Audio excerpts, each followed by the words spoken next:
Hello, everyone. Good morning, good afternoon, or good evening, wherever you are in the world. This is Brandon with Go Tigers Stros. I am back today with Game 2 of a home game series with the Tampa Bay Rays. The Astros had a really low-scoring but exciting game yesterday. Their first game with Yusei Kikuchi, and he started off really shaky with a couple of runs in just 3 pitches. He gave up 2 runs, a double, and then a home run. But after that, he just started getting strikeouts like crazy, tied an Astros franchise record, and wound up with 11 strikeouts for the game. Almost completed 6 innings, did everything that the Astros needed him to do, and the Astros were able to get just enough runs to win that game. So it was an excellent game. They'll look to keep having that type of luck with today's game. It's been a little bit different today for me with this broadcast because I'm logged in and I'm waiting for the game to start, but I didn't get any pregame information. I believe that the game in the U.S. is being shown on Fox Sports today. Where's my hat? I just realized I don't have my hat on.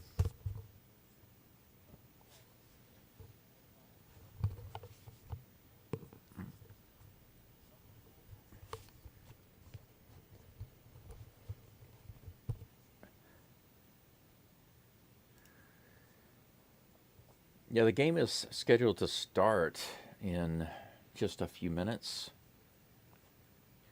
But like I said, I didn't get any pregame information like I usually do. I usually have a good 30 to 35 minutes of pregame stuff going on with my subscription, and I didn't get to see any of that. So there's a lot of information that I'm not able to share with you guys. But I can let you know what's coming up with the lineups.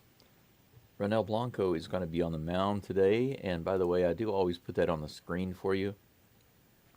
If you notice over on the right side of my screen, you'll see Zach Littell versus Ronel Blanco. That's the pitching matchup for today.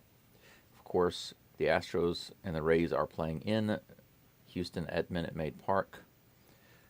This is game 2 in the series. If you look on the left side of the screen, I always put the game number on there now.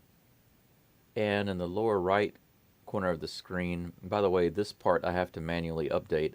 There are some programs out there where they just automatically pull this data as it happens in the game, but I don't have access to that right now. I believe that you have to pay for it, and it's just an extra expense that I can't afford yet. So these 3 little yellow dots that you see, these represent the base runners, and I have to change those manually myself. So as the game goes on, you'll notice that there. It looks like my chat, there's a large orange box in the middle of the screen, in the middle bottom of the screen. And I will type something in there just to see if it comes up. That's my chat box. So anything that's typed into the chat on YouTube should show up right there.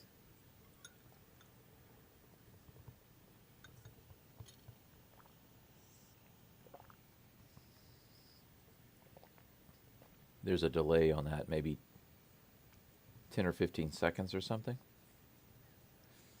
So we'll see if it pops up.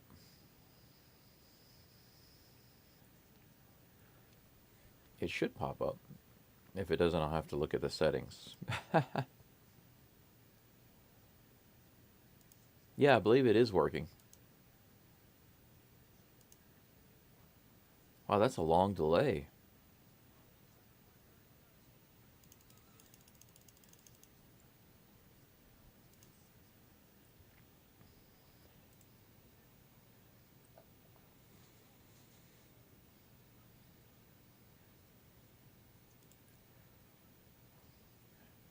These, I hear some of the commentators talking, and sometimes the non-main sports commentators, when they're talking, you can tell they don't know what they're talking about. Obviously, Altuve is having a good season. He's an all-star. He's been performing well. But they mentioned how he and Bregman have been there all the way. Well, if you know the Astros, you know that Bregman has absolutely not been there the whole way this year. He has not been consistently there all year. His batting average right now is 254. It's definitely not stellar. It was much lower than that. He had to bring it up. But that's what I wanted to tell you right quick. I'll give you the Astros starting lineup. My hero, Jose Altuve, is going to be first, followed by Alex Bregman, Yordan Alvarez, and Yainer Diaz, who's going to be catching today. Jeremy Pena, followed by John Singleton, Jake Myers, Mauricio Dubon, and Leon. Pedro Leon. Very interesting. Pedro Leon is in the game today, playing right field and batting ninth. Very interesting. 26-year-old outfielder, I guess. I really don't know anything about Pedro Leon. Let's see.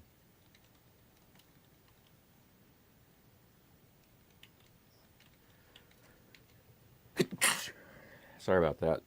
Suddenly had to sneeze. Well, this is Pedro Leon's Major League Baseball premiere. His debut is in this game. Wouldn't it be great for him to have a great game? That'd be a good find. So we'll watch him today. He doesn't have a single at bat in the majors. No wonder his batting average is zero. All of his stats are zero right now.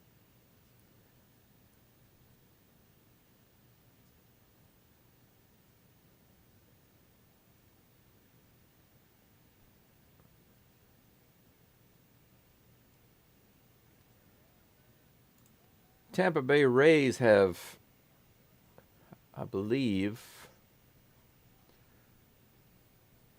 their batting lineup is up. They're going to start off with Yandy Diaz, followed by Brandon Lau and Christopher Morel.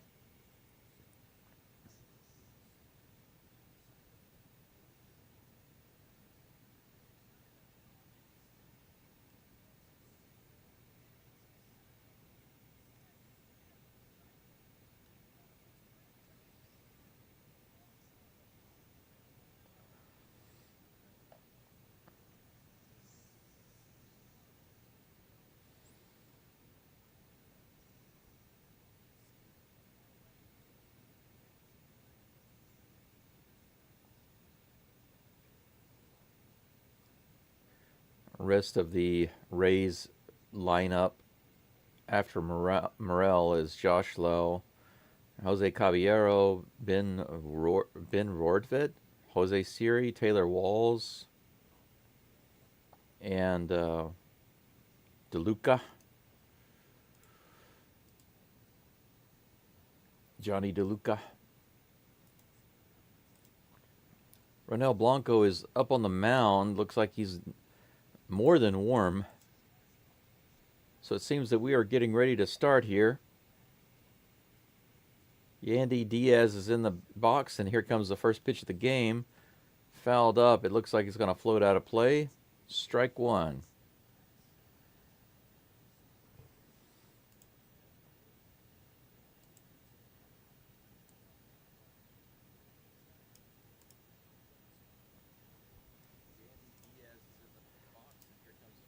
Next pitch is in there for strike two.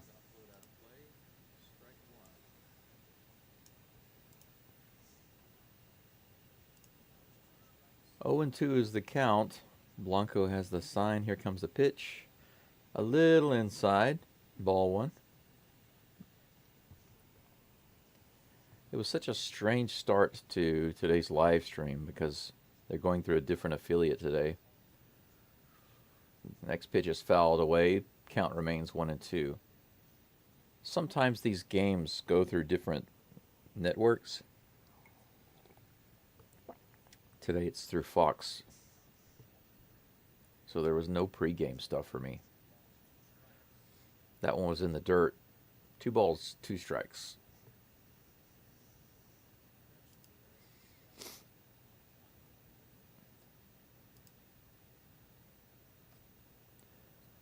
Here comes the next pitch. That one's high and inside for ball 3. So Ronel gets a good count, gets ahead in it, and now he's behind with a full count. Here comes the 3-2 pitch. That one's right down the middle and grounded to Pena, who fires over to Singleton, who has stretched just a little bit, but taken in for out number 1.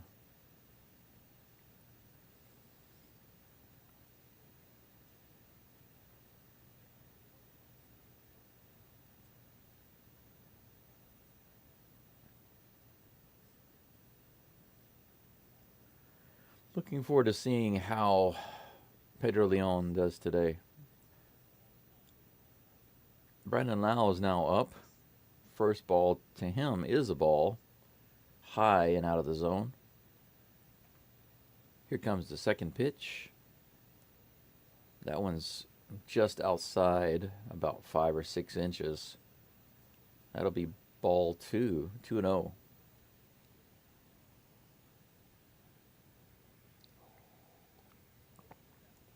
Third pitch is right down the middle, swing and a miss by Lau. 2 balls, 1 strike.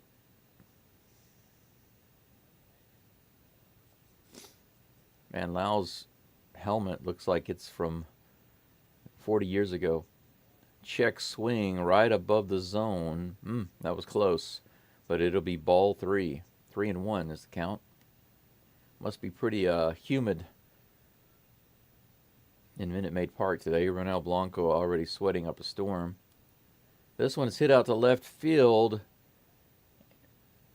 Dubon tries to dive and catch it, but on a 1-hopper, he's not able to do it. Lau has to put on the brakes at first base, so that'll be a single.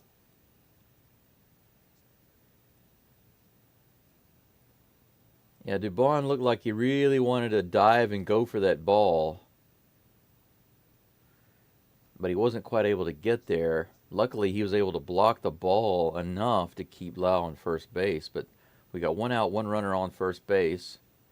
Christopher Morel is up, swing and a miss on the first pitch. No-hitter for Blanco this game. Okay, 0-1 count. Here comes a pitch, fouled away. Strike 2.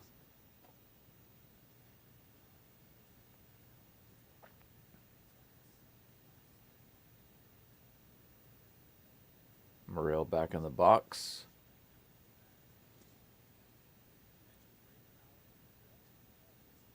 Blanco gets the signal that he wants, and here comes the pitch. That's low and away for ball 1, 1-2. Morel batting 199 for the season. The 1-2 pitch is on the way. That one is low and off the plate for ball 2, so Blanco coming back and giving some pitches back to Morel. Let's hope that he can do something here instead of driving up another full count. Blanco needs to keep his pitch count down.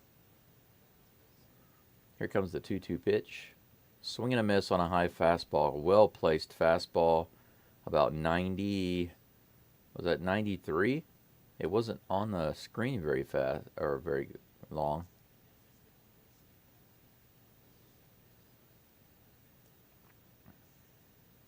Yeah, it was 93. Okay. 2 outs.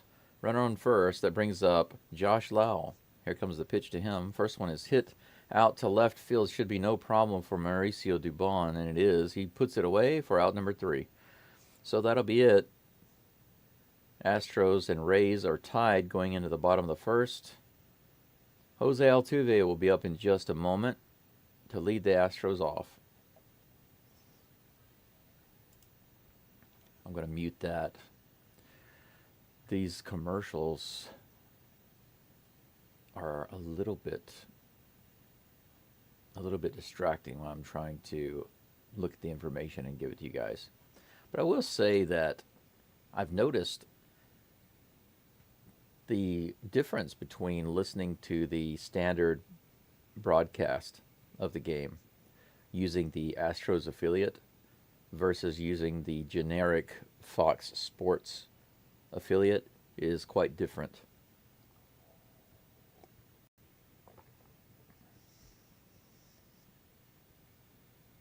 They're showing some highlights from Aaron Judge, 34 home runs before the All-Star break. Yankees team record. That is a big record right there. He just went over 40 yesterday, I believe. Still cranking it out. I wish the Astros had more home runs on their team. Jordan has been incredibly quiet, especially lately. I would say over the past 3 weeks, Jordan has done almost nothing.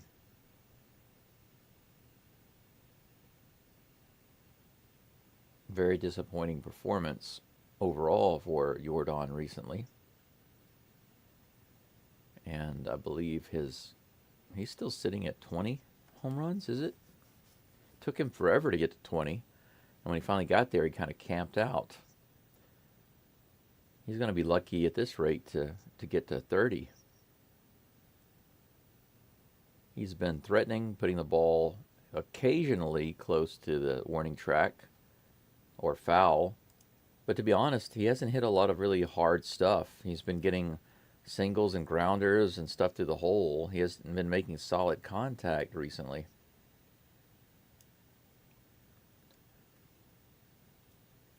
All right. Jose Altuve's up. He's going to be facing Zach Littell, if that's how you say his name, I believe. First pitch to him is right on the outside corner for strike one.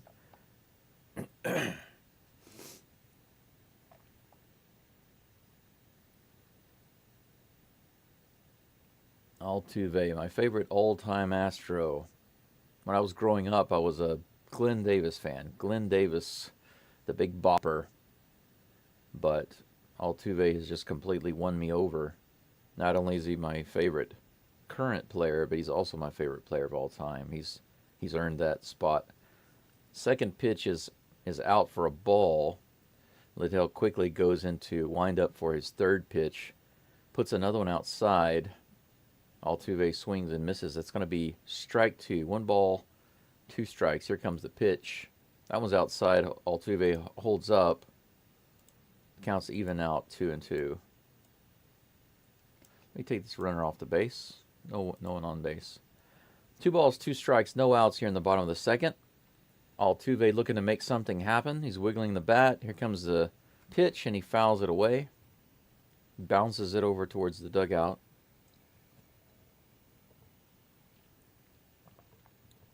What a bright day outside Minute Maid Park right now. Man, summer days, right? Here comes the pitch. That one's way high for ball 3. Full count. Altuve working the count here.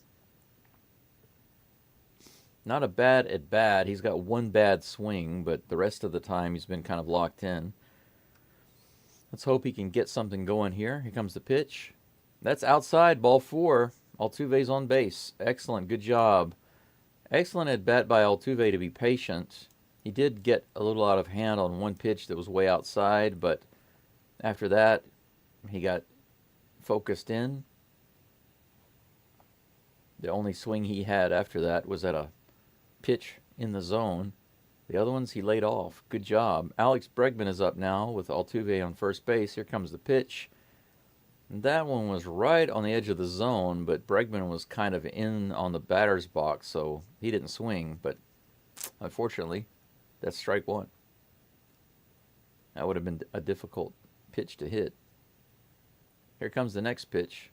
This one's grounded to the left side. Looks like it might be a double play, and it is. Very slow call at first base, but it appeared to me that he got him easily. And so just like that, in just a couple of pitches, Bregman grounds into a double play and ends the on-base threat that the Astros had. Yordan Alvarez will come up to bat now with no runners on. That's sad. Here comes the first pitch to him. 88 on the outside corner, strike one. Crowd seems packed, mostly packed today at Minute Maid Park. Next pitch is in the dirt for ball one, 1-1. It's interesting because I've been to a few games in the Astrodome back when I was a kid, but I haven't been to a single game at Minute Maid Park. Here comes the 1-1 pitch. A little outside for ball two. I am in Hiroshima, Japan, so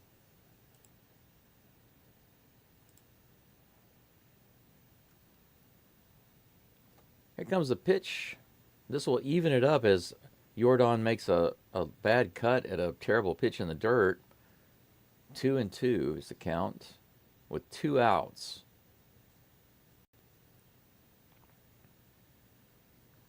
Here comes the pitch. This one's hit hard to the right. That's going to be at least a single, maybe a double. Is he going to go? Yep, he's easily going to get there as the ball bounces off the wall. That would have scored Altuve for sure if Bregman hadn't gotten into that double play. That's unfortunate. But Yordan is on second base with 2 outs.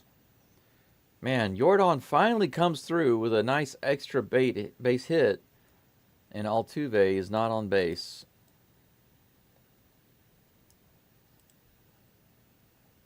Whoops, I accidentally put him on first base. He's on second base. There we go.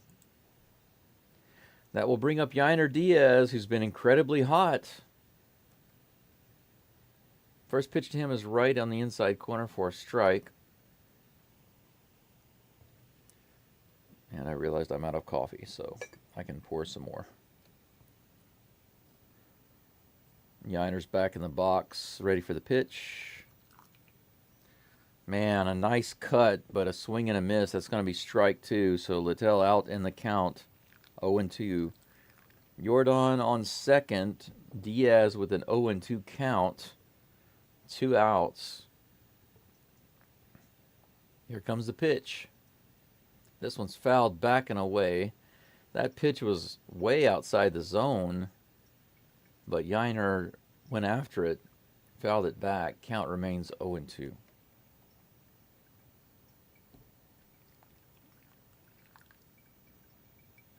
My first cup of coffee always seems to disappear so fast. Here comes the 0-2 pitch.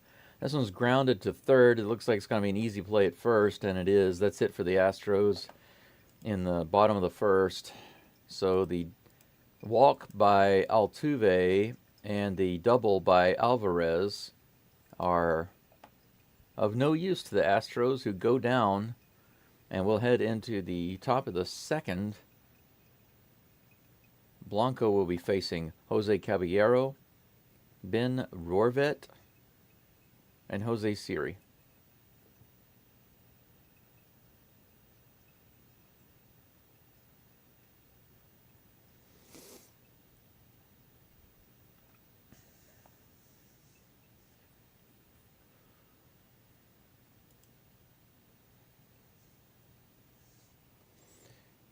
Let's see here. Yep. I need to keep adding some hot water here. Get my coffee up.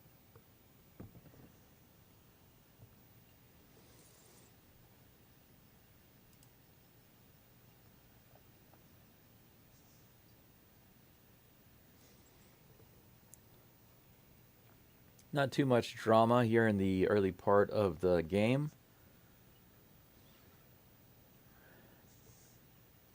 It would be nice to see Blanco cruise through 7 innings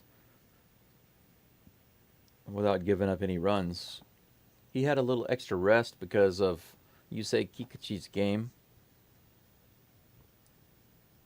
Originally, Blanco was slated to pitch yesterday, but because of Kikuchi coming in,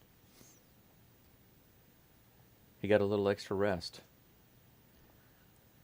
Man, I don't see anybody in the chat today, or just one. Low crowd today. No crowd today. A friend of mine was in the chat yesterday. He's actually in China, but he's a big Yankees fan. He grew up in New York. Even though his family's from China, he is a pure New Yorker. And you might wonder, how can an Astros fan and a Yankees fan be friends? It's pretty amazing, but it's interesting. He and I can talk baseball. We can talk about the Astros. We can talk about the Yankees. It's probably what you could say is your ideal dialogue, open conversation and no animosity or picking or making fun of each other's teams, just good friendship. He's a wonderful guy. Had a really good time having him in the chat. First pitch to Caballero is a ball. Second one is low for ball 2. Blanco quickly tossing to Caballero. Man, the sun right now is bright in Houston. It's weird seeing the sunlight because it's 8:30 in the morning here, but the sun is still up late over in Houston. That one was ripped by Caballero down the third base line, but it was fouled by about 12 feet. That would definitely have been an extra base hit if it had been fair. 2 balls, 1 strike. Blanco shakes off a couple of signs, and he's finally got what he wants. Here comes the pitch. This one's hit hard to center field, but should be playable for Myers. Stops about 10 feet before the warning track, and he takes it in for out number 1.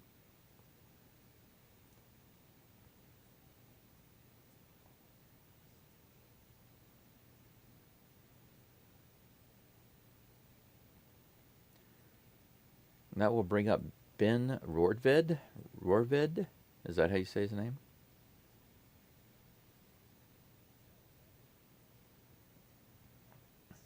Here comes the first pitch from Blanco. Breaking ball for a strike. 0-1 is the count. Roorved batting .262 this year. Here comes the pitch to him. Swing and a miss, strike 2. 0-2, Blanco's ahead in the count.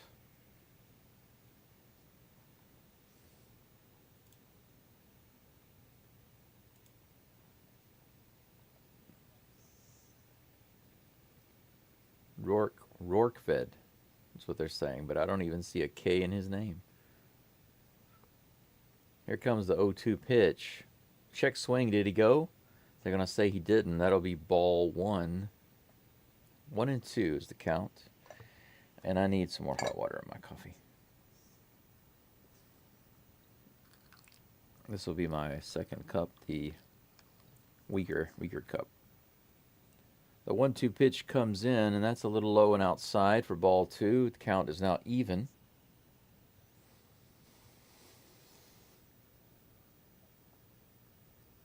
It has been such a busy weekend for me. I'm kind of tired. I need a couple of days off. 2-2 pitch. Swing and a miss up high. Good pitch. Strike 3. That's the second strikeout, and he got both of them with a high pitch in the zone.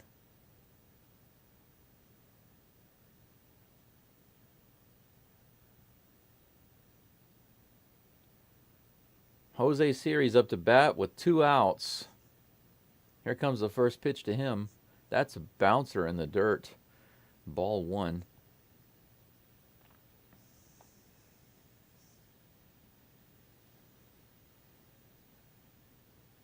Here comes the next pitch to Siri. This one is fouled back, and it's going to go out of play for strike 1. The count is even, 1-1. This will be the 30th pitch for Blanco. He shakes off 1. Now he's got what he wants. Here comes the pitch. This one's hit to Pena, who can't field it cleanly. It bounces up and hits him on the wrist, and he's not able to get it on the run.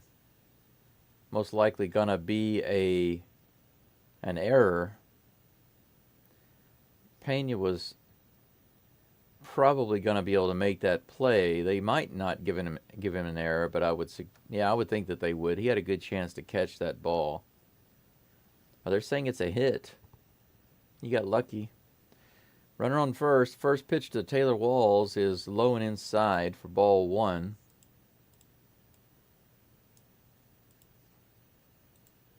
So the Rays have a runner on first with 2 outs. 1 ball, no strikes to Walls. Here comes the pitch from Blanco. This one's hit hard out to right field. Looks like it's going to drop for sure. That's going to be a single, and Siri's going for third. He gets the throw. It was there in time, but it was off target, so Bregman is not able to even try to make a tag. So Siri gets to third on the off throw by the new right fielder, Pedro Leon. Leon made the right play. He got it in, and he threw it hard on a 1-hopper. Actually, it did bounce a second time, but it was just too off for Bregman to make a tag. It got there plenty of time. It was just about 6 feet to the left. So runners on the corners. Now to bring up Johnny DeLuca. 2 outs, runners on the corners. Here comes the first pitch. Nope. Blanco comes off the rubber, goes to first for a pickoff move. Runners back, no problem.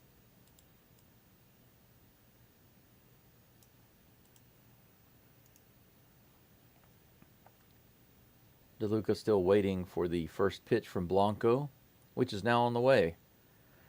That one is just outside, a little high and outside, maybe just 2 inches outside the zone. That's ball 1. My coffee is almost ready. 1 ball, no strikes, runners on the corners, 2 outs. Come on, Blanco, here we go. Here comes the pitch. Swing and a miss, strike 1.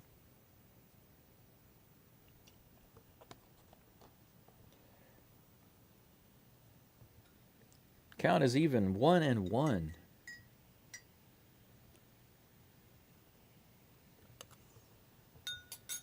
Blanco takes a moment to get the sign. He's got it. First runner goes. He's going to be in the hot box. They're going to keep the runner at third, though. Altuve watched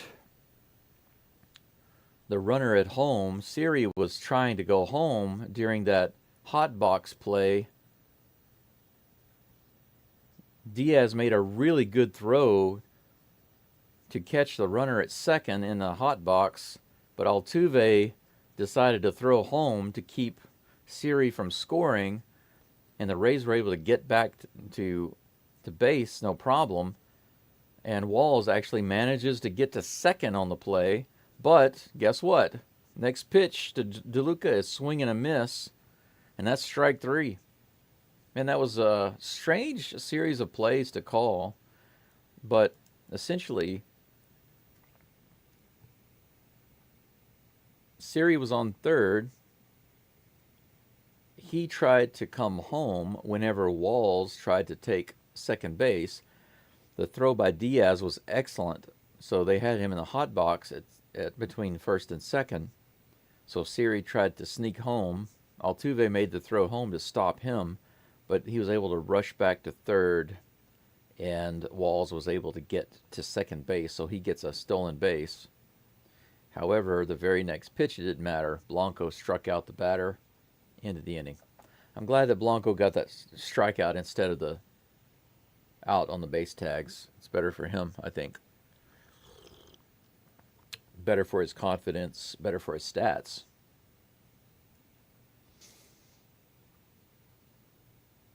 Going into the bottom of the second, the Rays now have 3 hits. The Astros have 1, but neither team has a run on the board. The Rays came really close. They were threatening there. They had 2 outs with no runners on, and then they had runners on the corners suddenly. But Blanco was able to get another strikeout, I believe his 3rd of the game. That's correct. He's got 3 strikeouts for the game. Coming up for the Astros is Jeremy Pena, followed by John Singleton and Jake Myers.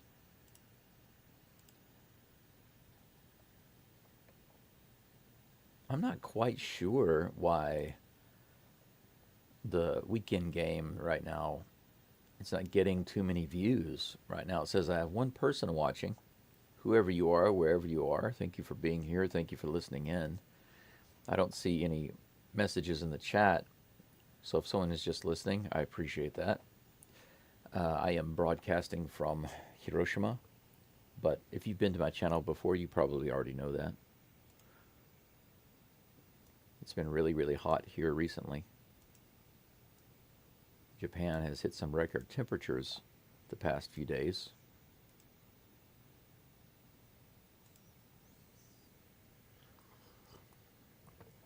Still not quite as hot as the hot temperatures in Louisiana, but pretty close. First pitch of Pena is a bouncer to third. He's not going to be able to beat that, though. The third baseman was playing in, I guess, expecting something like that. So Pena is out on one pitch. One away.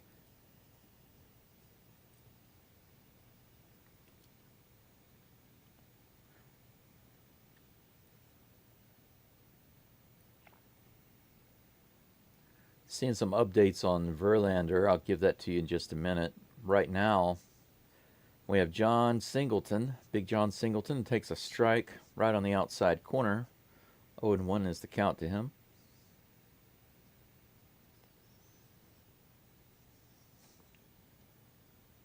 Littell's back on the mound looking for the signal. He's got it. Comes set. And here's the pitch. The way the sunlight is shining in Minute Maid Park right now is, I wonder if it's distracting for the batters. That is outside for ball 1, 1-1, because there's a big stream of light right on the mound, but the batter's box and all of that is in the shadows. That one's in the dirt for ball 2. Good eye by Singleton. Man, Verlander is only 7 strikeouts away from 3,400. That's amazing.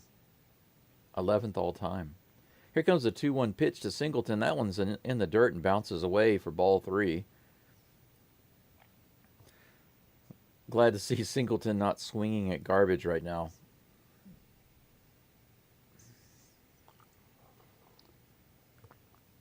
Three and 1 is the count. Littell comes in with a pitch. That one's a little high, but just in the zone for strike 2. Count is now full. Littell takes a while to get the signal, and he's finally got it. Here comes the pitch. Right down the middle and fouled up. Floats out into the crowd for another full count.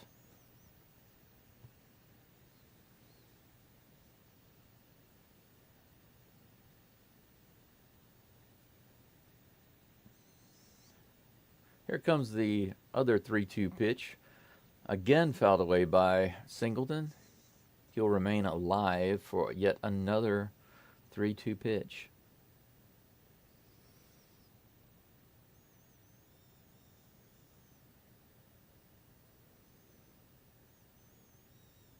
Here comes the pitch. This one's hit really hard. It might be gone. It's all the way to the track. Is it going to be over? It is. It's over. John Singleton with a home run just a few feet over the leaping glove of the right fielder. That stayed up so long that the right fielder had plenty of time to get to the wall and wait for it and time his jump, but still missed it by a few feet. John Singleton, what an at-bat. He got it to a full count, fouled a few off, and then hit it out. Astros are now up 1-0. That brings up Jake Myers. That's the way to start off a game right there with John Singleton hitting a home run. He's batting .236 for the year. He needs more of those. Second pitch to Jake Myers is in there for a strike. That evens the count at 1-1. That's great. Nice to see that. I said earlier before this game started that the Astros needed to be hitting more long balls, and there's one. Jake Myers hits it pretty deep. This one is going to go to the warning track, but it's going to be playable. Wow. He was threatening to hit another one out just a few feet from the wall in left field. Wow. Astros are really hitting that ball right now off of Littell. 1 away. No, I'm sorry, 2 away. That's going to bring up Pedro Leon, is it? No. Mauricio Dubon is up. Here comes the first pitch to him. It's grounded over to the second baseman. He's going to have to hurry. He's barely able to get him in time. A diving catch and a quick throw over to first. That's going to end the inning. But the Astros do come away with 1 on Singleton's towering shot out to right field. Yep, just about 2 feet beyond the glove of the right fielder and into the crowd. What a good hit. So we get to the end of the second. The Astros now with 2 hits, 1 run, no errors. The Rays with 3 hits, no runs, no errors. Good stuff right there, good stuff. So now that we're on break in between the innings, I'll give you a little update on Verlander. I wouldn't say that there's anything major to share, but they did have an interview with him in the game, and they asked him specifically about the question that everybody wants to know is when is he going to be coming back? He didn't give any definitive answers, but he did say that he's got some more, I guess you could say, throwing exercises scheduled coming up, and he's hoping to have success with those. He believes he will, and then if they go smoothly, then they'll schedule him some starts,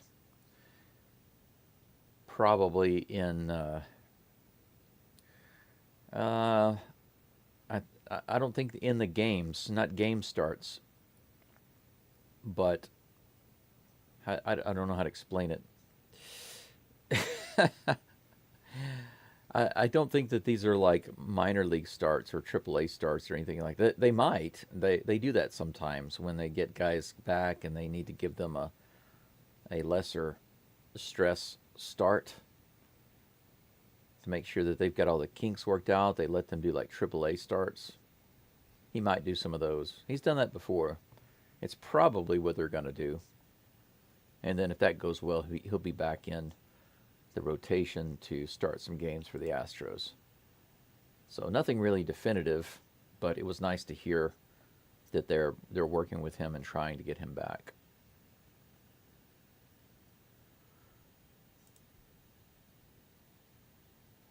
All right, so Yandy Diaz is going to be the batter for the Rays. To start off the top of the third, here comes the pitch from Blanco, right in the bottom of the zone for strike 1.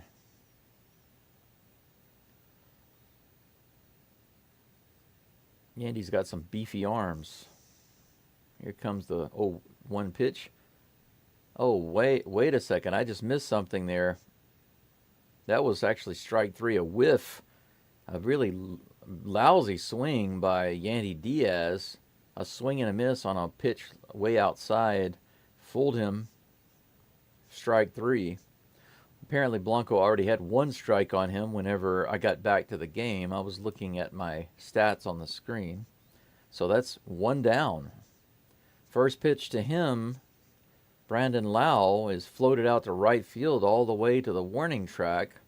That was kind of dangerous, but he's not quite able to get the extra power it needs to get over the wall. It's taken in by Pedro Leon. No problem for the second out.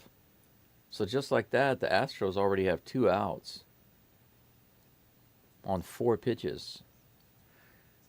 Christopher Morel is up to bat. He takes the first pitch out of the zone for ball 1. Ronel Blanco comes in with the next pitch right in the bottom of the zone, taken for strike 1. 1-1's the count.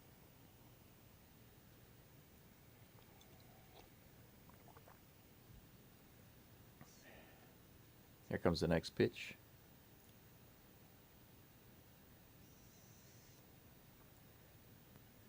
They said that the Rays have only scored 2 runs over the last 18 innings. That's pretty crazy. Swing and a miss. Ball outside followed by a swing and a miss. The count's now 2-2. Blanco is about to deliver his 45th pitch of the game. And here it comes. Did he go around on a check swing? They say no, he didn't. Astros thought they had him there, but that's going to be a full count instead. The crowd is booing and expressing their dissatisfaction. Oh, that was definitely a strike. He definitely went around, but they let him off, so it's full count. Too far inside, ball 4. So what should have been a strike 3 turns into a walk.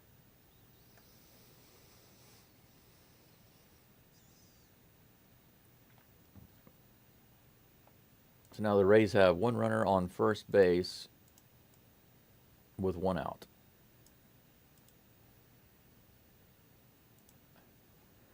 The Rays are batting .224 with runners in scoring position. They are one of the worst in the majors. Wow, this hit, though, it's going to go out to right field all the way down the line, and that's going to move the runner over to third and be a double for Josh Lau. So, once again, Blanco gets 2 outs and then gets 2 runners on for back-to-back innings. That's insane. That hit was right down the base path. There wasn't even a chance for Singleton to get to it. Not quite sure why he wasn't playing closer to the line there.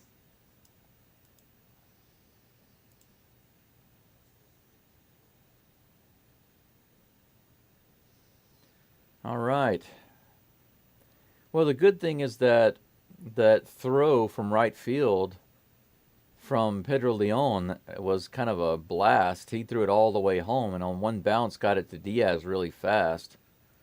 First pitch to Caballero was a ball. Blanco quickly came in with the next pitch and got a swing and a miss for strike 1. The count's 1-1. Runners on second and third with 2 outs. 1-1 against Caballero. Blanco dealing. Here comes the pitch. Foul tipped.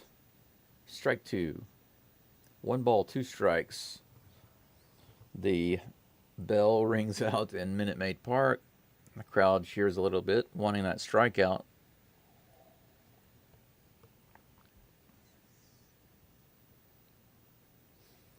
Blanco looking to get this out and shut down the Rays without giving up any runs. 50 pitches now for Blanco. Here comes the pitch. High. That's going to even up the count 2-2. At this rate, Blanco won't be able to last past 6 simply because of pitch count. Double this pitch count, 6 innings, he's at 100. Here comes the pitch. This one's hit really hard to left field. Dubon is over, catches it, jumps, and right at the wall. Is barely able to get that. A nice, strong line drive hit all the way out to the warning track. And Dubon was able to run out there and catch it on the run, jumping and grabbing it right before the wall. Luckily, the Astros get out of that inning without giving up any runs, but the Tampa Bay Rays do get some guys on the base, and they're up to 4 hits this game. Astros still leading 1-0 off that solo shot by Singleton, going into the bottom of the third. Pedro Leon has got his first MLB at bat coming up. If he can swing the bat like he throws the ball, as far as power, man, he might crush the ball. Who knows? He's going to be followed by Jose Altuve and Alex Bregman.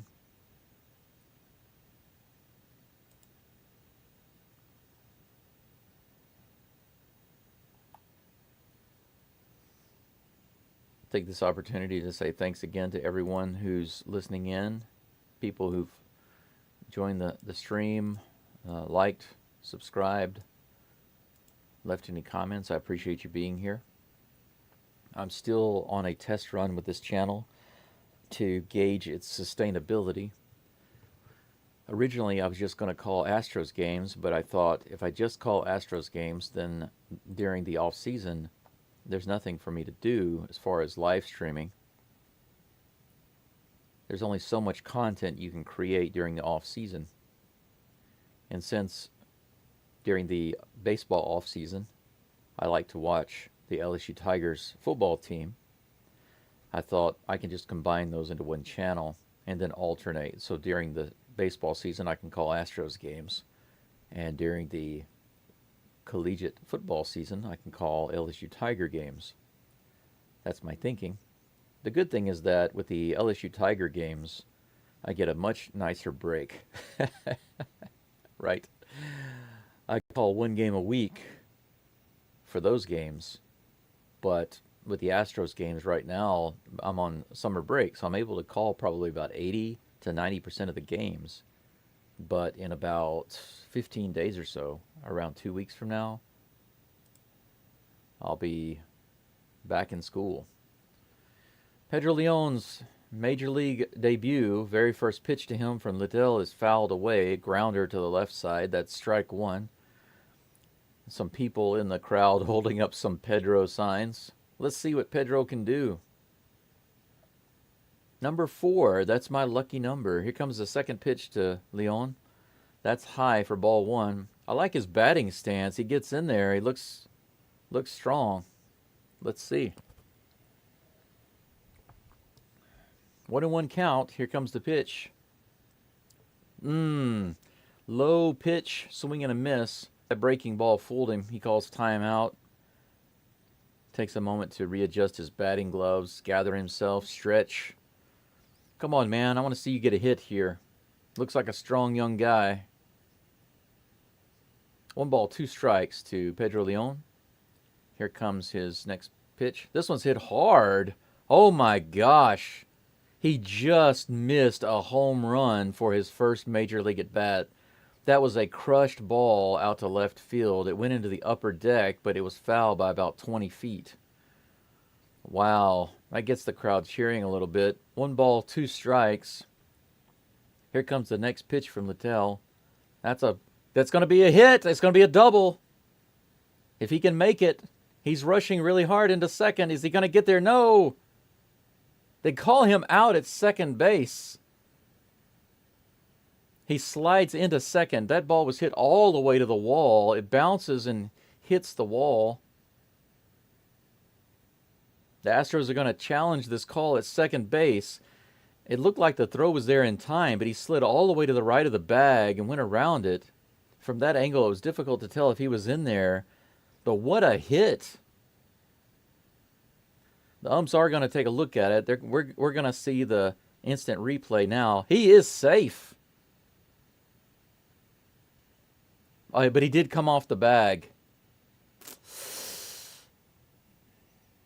Okay, so he got to the bag first. He had his hand on the bag, but his speed carried him past the bag, and the glove was still on his body. So he wound up being out. He was out. But he had a really great hit. Just couldn't get there. Couldn't stay on the bag. What a great first at bat. If he had stayed at first, he would have had the single. But man, what a great hit. That was a brilliant hit, a strong hit. A hustle down to second. He just barely came off the bag. First pitch to Altuve is a swing and a miss for a strike. Second pitch just in there really quickly for a ball.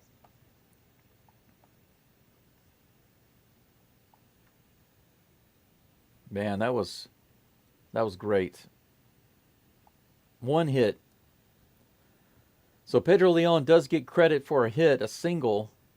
So his first big league hit is a single. Yeah, everybody's still congratulating him in the dugout. That was a great bat to see. Looking forward to some exciting things from him. Altuve comes up with a single on the next hit, right up the middle. So Altuve with a walk and a single so far this game.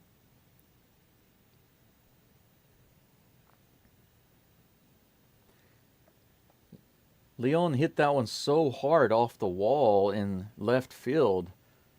Even I mean, he didn't have much of a chance. I didn't think he was going to try for two, but he actually beat the throw and an excellent slide got in there, but his momentum carried him off the bag just for a moment, and he was tagged out. So that was unfortunate, so unfortunate. But still, he did get the single. So good for him.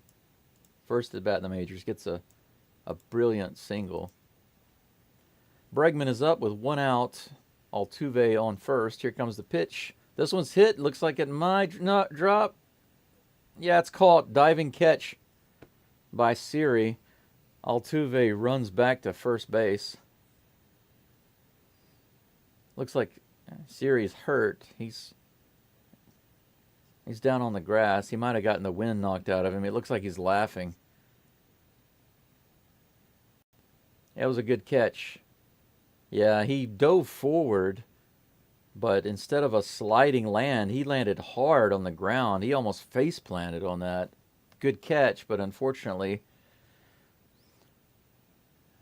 that's out number two for the Astros. Man, this has been very entertaining, this inning. Lots of drama right now. Series back up. He's taking some deep breaths. He's walking back out into center field. It seems he's going to be all right. I know that feeling. It sucks. Yordan Alvarez is now up. 2 outs. Altuve still on first. Another one of those doubles would be nice.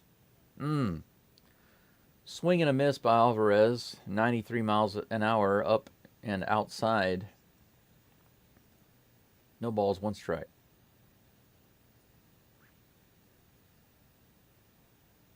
Here comes the 0-1 pitch. Way outside. 1-1.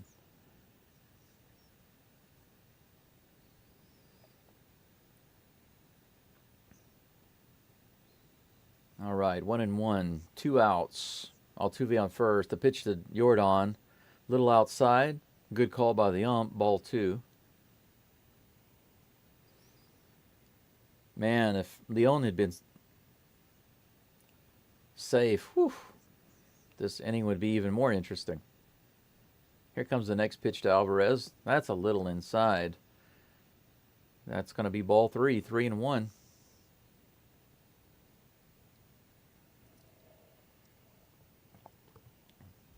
Yordan does have the double, so he's showing some signs of life here. Here's the next pitch. This one's fouled back. Nice big hack on 3-1. Count's going to be full.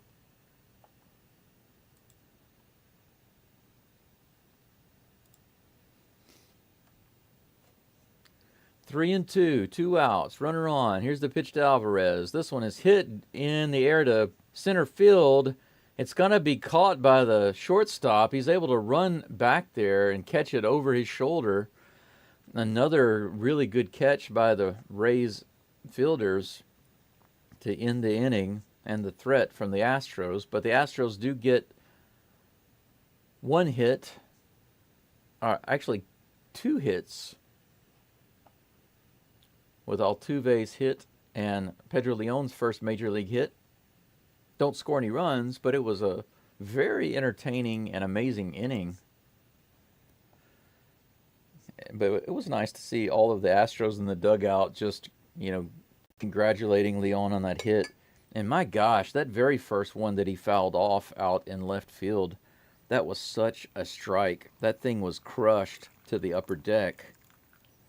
And he just missed a home run for his first at bat in the MLB.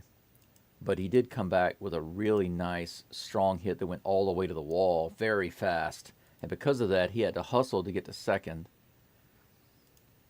It's just that his momentum carried him off the bag, and he wasn't able to keep his body on the bag. He came off just for a split second, and the second baseman there had his glove still on him, so he unfortunately was out. But they did give him credit for a single. So that's good. That's got to make him feel good. And as a fan of the Astros, I think that bodes well. If there's anything we need, it's another guy who can hit the ball. My gosh. Hit the ball and hit the ball hard and run fast. and I like the way he bats. I like this. I like his swing. He's got a cannon, it looks like, for an arm. When he brings the ball into the infield, it's like a rocket, man. I've seen him make 2 throws from the outfield so far.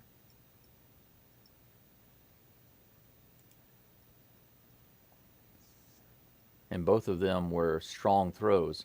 His throw to third base to Bregman was a little off target, so he didn't get the out, but he was able to stop the runner on third from going home. Because of that, the Astros have a 1-0 lead.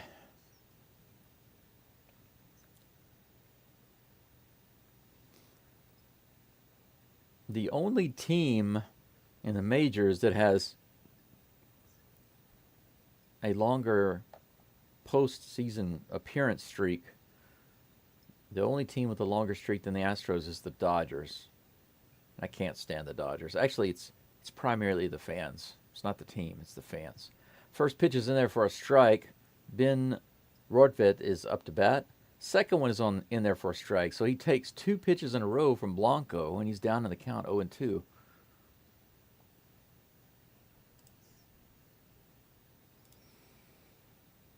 No balls, 2 strikes here in the top of the 4th. Here comes the pitch from Blanco. Fouled away to the left side. That one was most likely strike 3 if he had taken it, so he's protecting the plate there.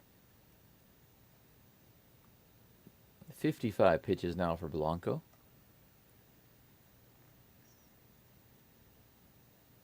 Here comes the pitch, and that one's outside for ball 1.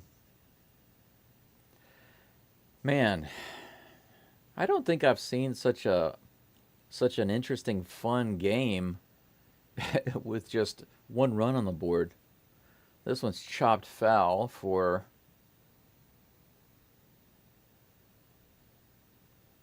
another 1-2 count coming up.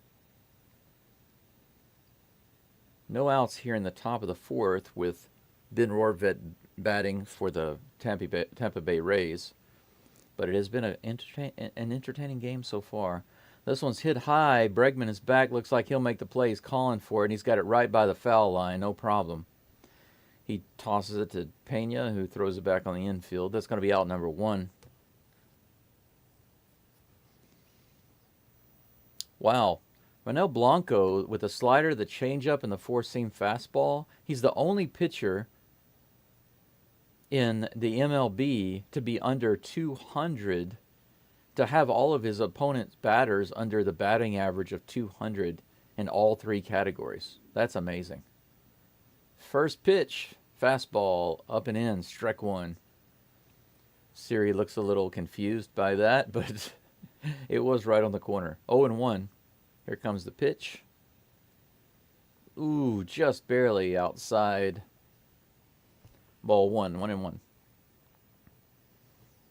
So now I'm going for my second cup of weak coffee. This will be weaker coffee. Here comes a 1-1 pitch. Fouled up. Is it going to be in play? No. It's up, and away, just like Superman. That one's out of here. 1 ball, 2 strikes.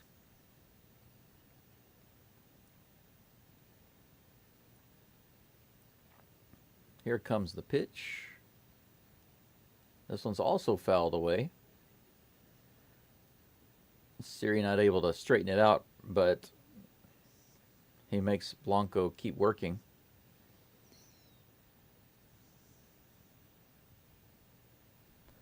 One ball, 2 strikes, 1 out. No runners on for the Rays. Siri takes a timeout, steps out of the box.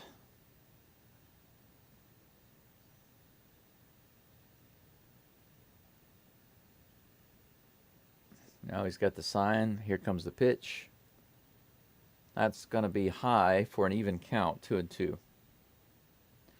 Blanco takes a moment to get some more rosin. Walks back up onto the rubber, looks for the sign. And here comes the 2-2 pitch. High and inside. That's going to be a full count, 3-2. Speaking of full, I need to add more water to get my coffee full.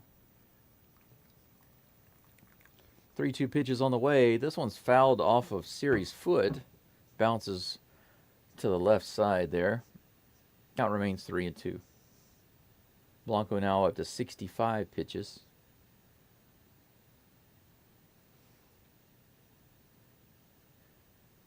A lot of interesting stuff I'm hearing about Blanco. Here comes the 3-2 pitch. That one's low in the dirt. It's going to be a walk. Ball 4. Siri is going to go to first base. Yeah, apparently Blanco didn't seriously start pitching until he was basically 18 years old. Pretty amazing. I mean, if you look at him, you can see he's a strong guy. He's got big arms. He's a thick guy. He's not a gangly or thin guy. I mean, look at his legs, look at his arms and everything. He's a really strong guy. He's muscular. First pitch is to Taylor Walls out to center field. Myers is back. He plays it right by the wall on the track. Siri's going to try to tag. He's able to get in there no problem. That was a good tag by Siri. He played it as a tag, and he was wise to do so because that was such a deep throw, and Myers is not known for having a gun on his arm, or a forearm rather. So with 2 outs, the Rays will have Siri on second base. 2 outs, runner on second. First pitch to Johnny DeLuca is a little outside for ball 1. Man, I need a more comfortable chair for these games. I just have a regular dining room chair with some seat pads on it. Swing and a miss for strike 1. 1-1 is the count against DeLuca. I do have a nice gaming chair, you know, like a gaming style computer chair, but it's at my old house about an hour and a half from here. 1-1. Here comes the pitch. Another swing and a miss. Got him on a slider. 1 ball, 2 strikes. I'm in a small town called Onomichi in Hiroshima. I study Japanese here.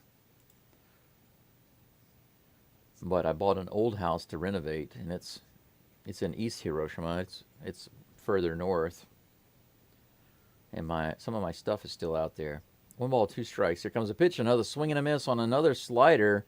It looks like Blanco got him on 3 straight sliders. 3 swings and misses. Very nice. That ends the inning. The Astros get out of it again. Blanco up to about 65 or 70 70 pitches, I believe. About 70 pitches for the game. He's given up 4 hits, but no runs. Astros still have that 1 home run by Singleton, so they're up by 1. We'll go into the bottom of the 4th. Coming up for the Astros, we have the hot Yainer Diaz, Jeremy Pena, and John Singleton. See if John can hit another home run. That would be great. I'm not going to complain if John Singleton hits a home run every time he comes up to bat this game. It's going to be fun with me.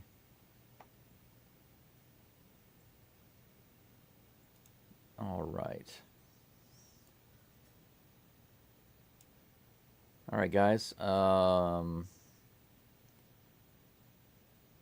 going to run in here right quick. I'm going to have to take a quick restroom break. I might miss the very first pitch, but I'll update you as soon as I come back. Give me a moment, all right?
All right, guys. By the time I come back, we are already at 2 outs, and John Singleton is up. I apologize for that. We're in the bottom of the fourth. Singleton did have a home run his last at bat. He takes a strike and then a ball in the dirt. The count is 1-1. Let's see what happened here. Diaz and Pena batted before him. It looks like Pena may have struck out. Diaz either grounded out or flew out. Next pitch is also in the dirt. That's 2 balls and 1 strike. I'll pull up the game on my stats right quick and let you know what Pena did and Diaz did in the last at-bats. Next pitch. Man, that one was nice swipe by Singleton. Fouled back for strike 2. 2-2 is the count. It is so hot and humid here recently in Japan, a little more so than usual. Next pitch is out for ball 3, so it's another full count. John Singleton got the full count on his last at bat. He got 8 total pitches from Littell before he hit that home run, and here comes the next one from him now. Another good opportunity for Singleton right down the middle, but he pops it up to the third baseman, a towering fly ball, but that's going to be taken in for out number 3. But let me give you a quick update of that inning since I missed it. Sometimes I can't help but take a break at the wrong time simply because of my health condition. For those of you who don't know, I have an issue with my kidney. It's a tumor. It's a cancer tumor, and I've been dealing with it for over 2 years. The doctor wants to take it out, take the tumor out, but because the tumor is so big, it's too close to my veins and major arteries, so we need to shrink it. And so I'm taking some special medicine and waiting for the tumor to shrink so that we can take it out. And because of that, sometimes I have to go to the toilet. There's not much I can do about that. But I will say that in the bottom of the fourth, Yainer Diaz grounded out to third base. He was the leadoff batter. After that, Jeremy Pena came up, and I was correct. He struck out. I knew that Pena had struck out because his stats showed on the screen that he had a strikeout, and he hadn't struck out in the second inning. So Singleton came after that, and he had a towering and absolutely monstrous foul ball. Or no, it wasn't foul, it was just a fly ball that went straight up and came down to the third baseman, and he put Singleton away for the third out of the inning. So Astros and Rays are tied in hits at 4. But the Astros have 1 run on the board from Singleton's shot out to right field.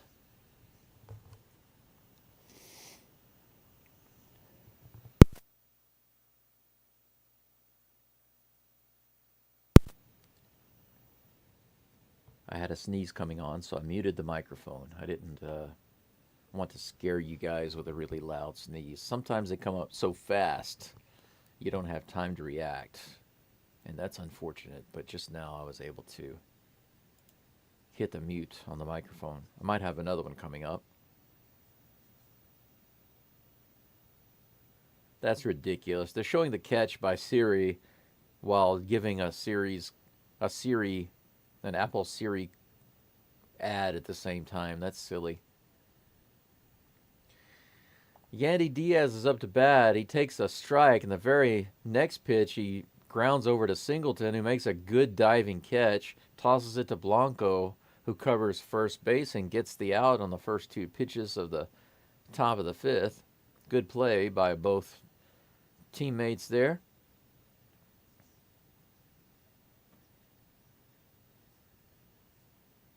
Beautiful slider. Some good highlights of Blanco right now. 10 swings and misses, 3 strikeouts, lots of misses on that slider. Next batter is Brandon Lowell. He takes a ball high and outside.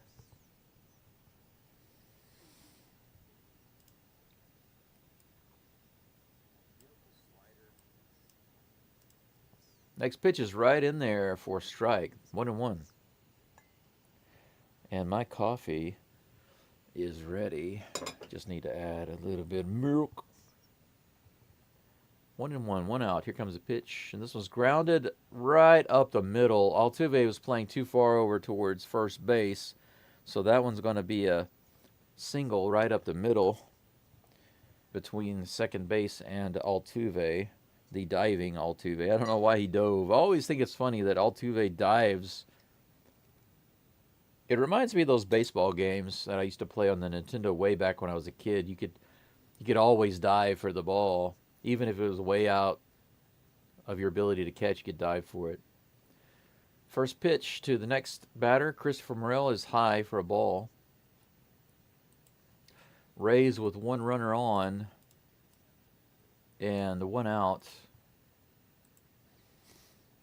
Next pitch to Morel, little check swing, but he doesn't go. Low and away, ball 2, 2-0.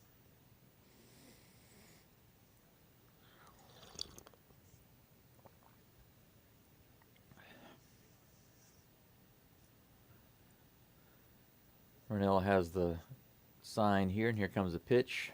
Low and away again, ball 3. That one didn't have the kind of movement on it. It was another slider, but it didn't have the movement that it has before.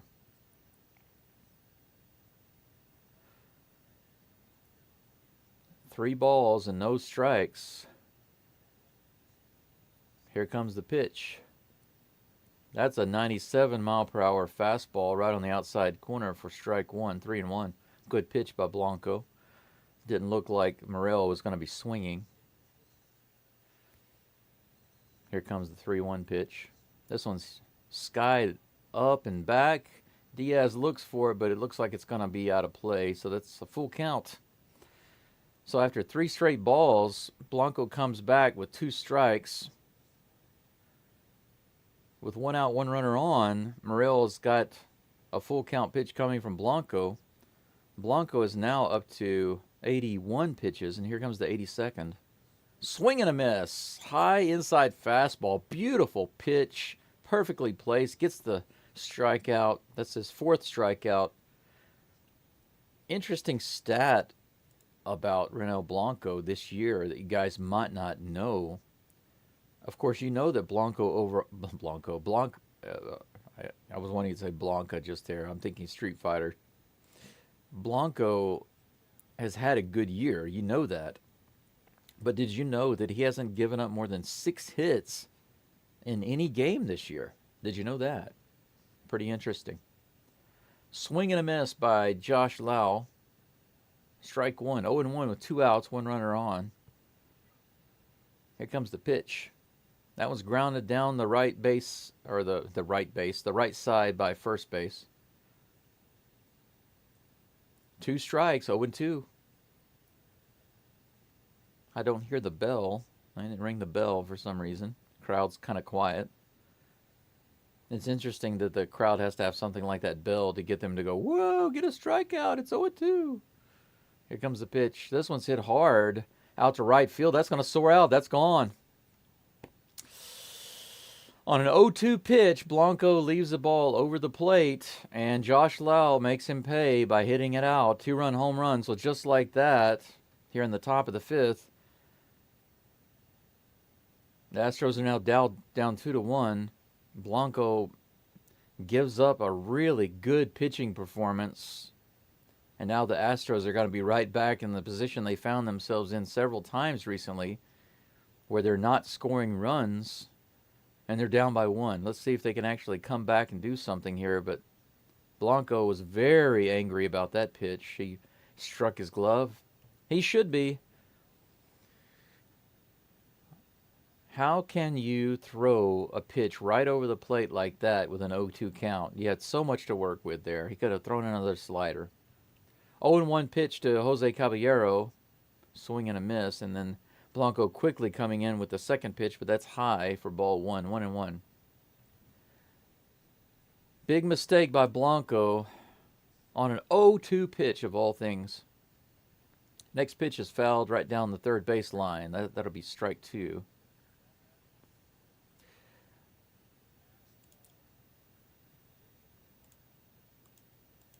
Absolutely disappointing. It makes absolutely no sense to throw a fastball right down the middle of the plate when you've got an 0-2 count against the batter. Why would you do that? I just don't get it. Now they've got Caleb Ort rather, I'm sorry, warming up out in the bullpen. Blanco up to 88 pitches. This might be the last inning. I would imagine it probably will be for Blanco. Almost had 5 scoreless innings. He just chose the wrong pitch. Next pitch to Caballero is a nice slider, the one that he should have thrown to the last batter to get the strikeout.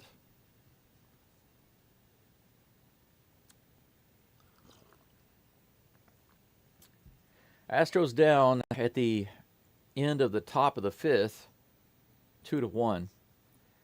And the Rays now have 6 hits. That ties the season high for Ronel Blanco. Most likely we will not see him in the 6th inning. That's just my guess. He winds up with 89 pitches by the end of that inning.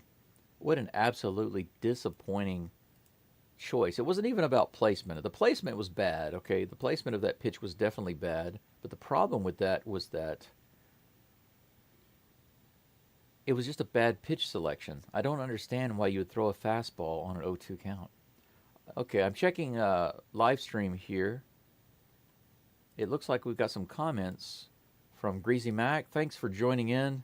Listening while crossing the states on a cross-country move. The Rays are a frustrating team to watch this year.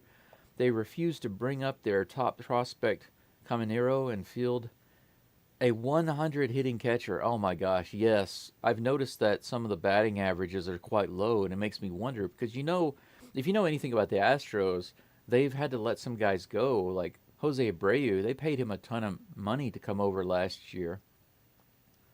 And overall, I guess you could just say he was a disaster. And they finally just couldn't take it anymore. The Astros are really struggling this year. And finally, they just had to let him go. They ate the money and let him go. And then they did the same thing with Montero, a relief pitcher. They just recently let him go a few days ago. They ate that money. Sometimes you just have to cut the arm off, or cut the leg off. But I'm moving back to Tampa, Greasy Mac says, to go watch more games and hurt some more when we lose first rounder in the playoffs. I absolutely know the feeling. I mean, I know that a lot of people who aren't Astros fans are probably tired of Astros fatigue. The Astros, getting into the World Series, winning, getting into the playoffs, stuff like that. But you have to think back to how it felt to grow up as an Astros fan. It's that same heartbreak, so I know how you feel. I'm 49. I've been a fan for a long time, so I feel like it was a long time coming. Grease Mech says that's tough. Josh Lau used to have struggles against the Heat, but haven't looked recently. Yeah, well, that was a good pitch, man. He was looking for it. I don't know why Blanco threw it. That was an absolutely terrible pitch to be thrown on a 2-0 count, or an 0-2 count. But he gave him a gift, and to Lau's credit, he took care of it, that's for sure. It was a no-doubter out to right field. Quickly, there are 2 strikes to Jake Myers, who's up for the Astros here in the bottom of the 5th. The first pitch to him was a swing and a miss, and then another one on the outside corner. Here comes the next pitch from Littell, another swing and a miss. So 3 straight pitches from Littell, and that's a strikeout, leadoff strikeout. Myers not looking good so far in this game, but he's only batting .233 for the season. But the Astros, despite being off to a 12-24 start, they moved up to 33-40, and then since then, they are 24-12 for the past 36 games, tied for first in all the majors for the best record since that time.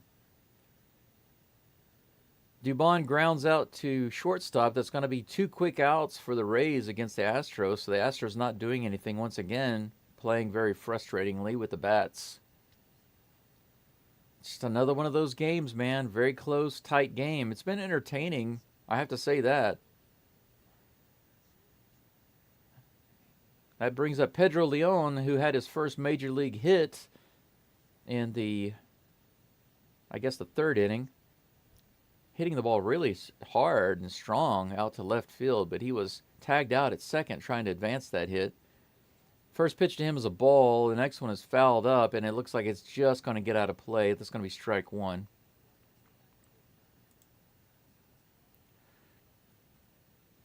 Greasy Max says, yeah, I heard they were in the running for Yandy Diaz, but the Rays held on to him.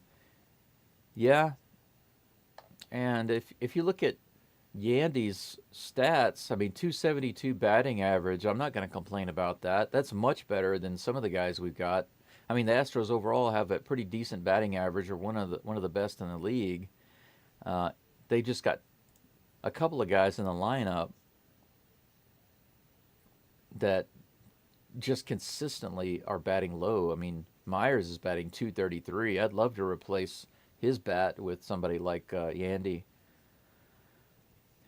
Next pitch to Leon is on the outside corner, called strike, but that looked like it was a good 3 inches out of the zone, so I'm not really sure what the umpire was thinking there. I don't think the umpire has been calling too bad this game, so when he misses something like that, it's disappointing. 1 ball, 2 strikes.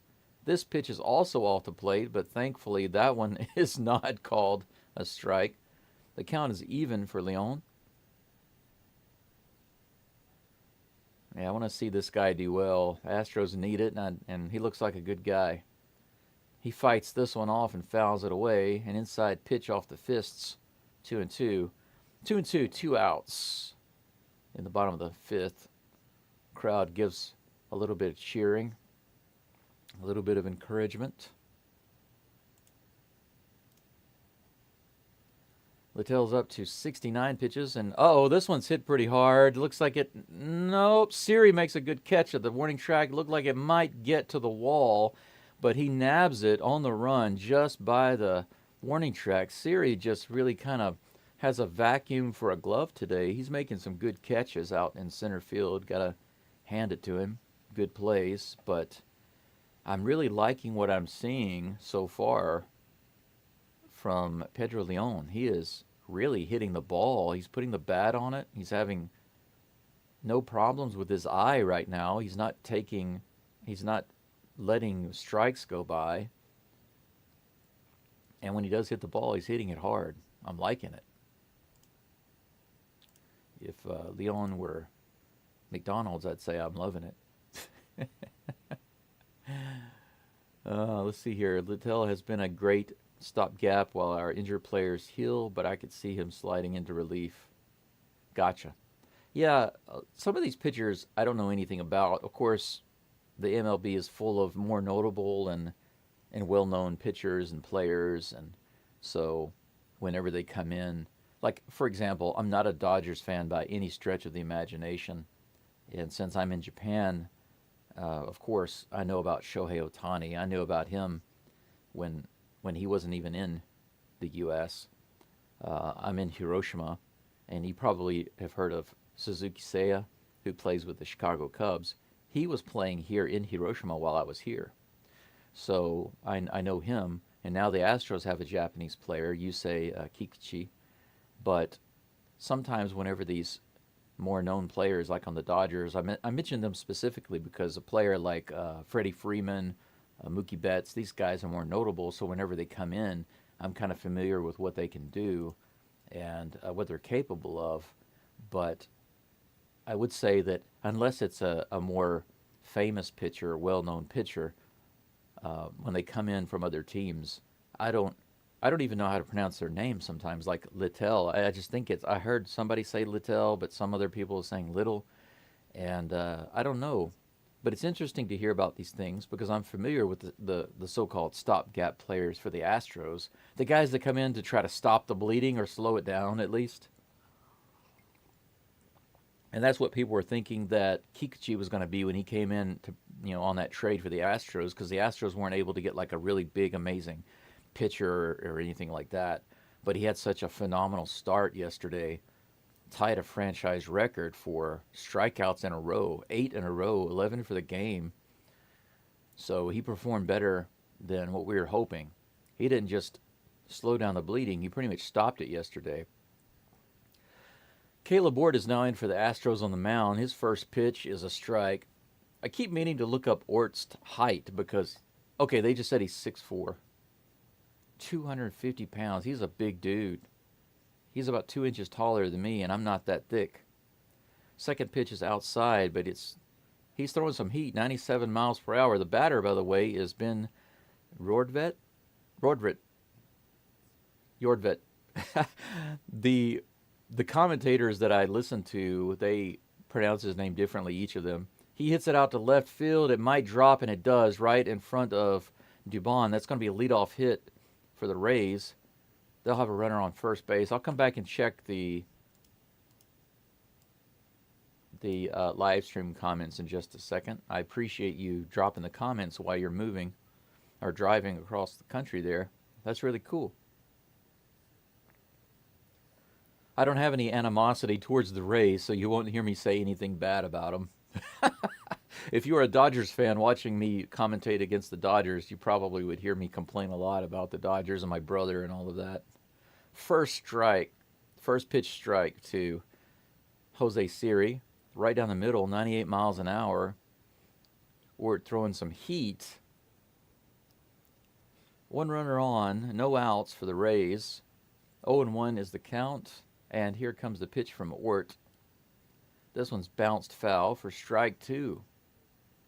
Let me go back and check the live stream here.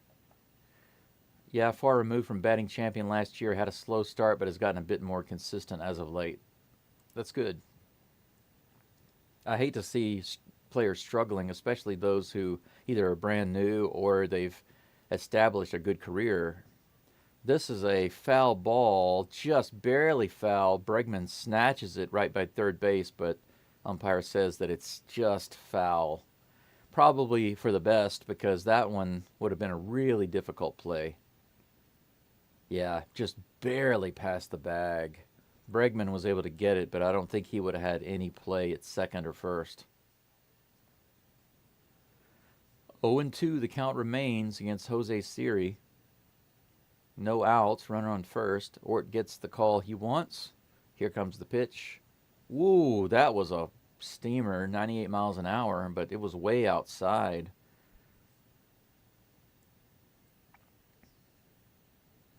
One and two is the count. Interesting information I'm hearing right now. 1-2 pitch. Swing and a miss, 99 miles an hour in the top outside corner of the zone. Good pitch by Ort, well placed. Siri went after it but couldn't get it. 1 out.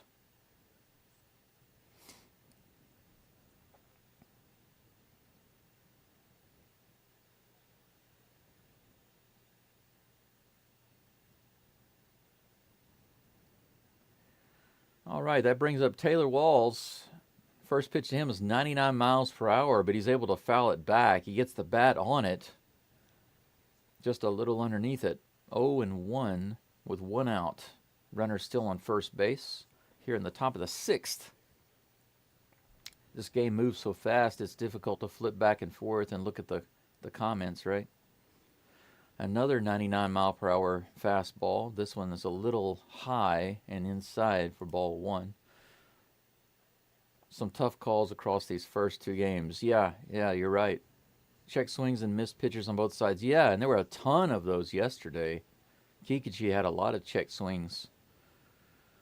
The next pitch is outside, 90 miles an hour. He misses. Ball 2. 2-1 is the count. Is Pedro a big-time prospect? Well, to be honest, I don't know anything about him. I just knew that he came in today and had his first at-bat, and he's looked really impressive. But I'll tell you what, I like what I see so far. 99 miles an hour, fouled back. That'll be strike 2. 2-2 is the count against Taylor Walls. Ort now up to his 12th pitch. Astros have another pitcher going in the pen that I don't recognize, Ferguson. I may have seen him before. Or is this one of the guys they traded for? I really don't know, man. A couple of these names are so new to me. From one game to the next, suddenly I'm like, wow, where are these guys coming from? Looks like this might be a double play ball. First to second, back to first. That's it. Ground ball to the right side, picked up by Singleton. Fires over to second, gets the runner. Pena fires back to first to Singleton. The Rays might be looking at the play at first base. They made a phone call to see if they should challenge it. So Rorvet was clearly out at second. Pena makes the throw to first. It's very close. Can't see it on that play, but Ort actually covered first base. No, it looks like, according to that replay, he was safe at first. I think they're going to overturn this. Crowd's booing, but, I mean, come on. Let's take another look. Yep, he was on. They're going to overturn this for sure.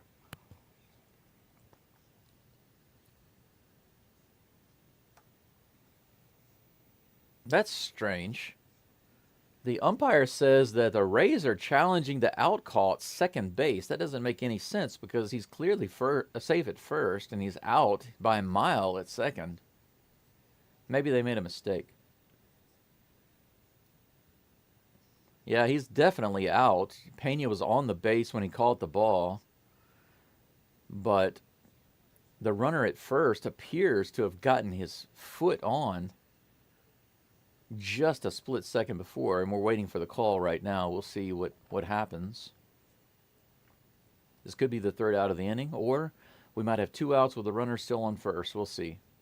They keep showing it, but I don't see any reason to think that there's not an out at second. I feel like Walls was safe at first, but they called him out. We'll see. There's always more drama in this game. Like I said, it's very entertaining to watch. It's not a high-scoring game, but it's been entertaining, that's for sure. Umpire's still waiting to get the determination. They're really taking a look at this one.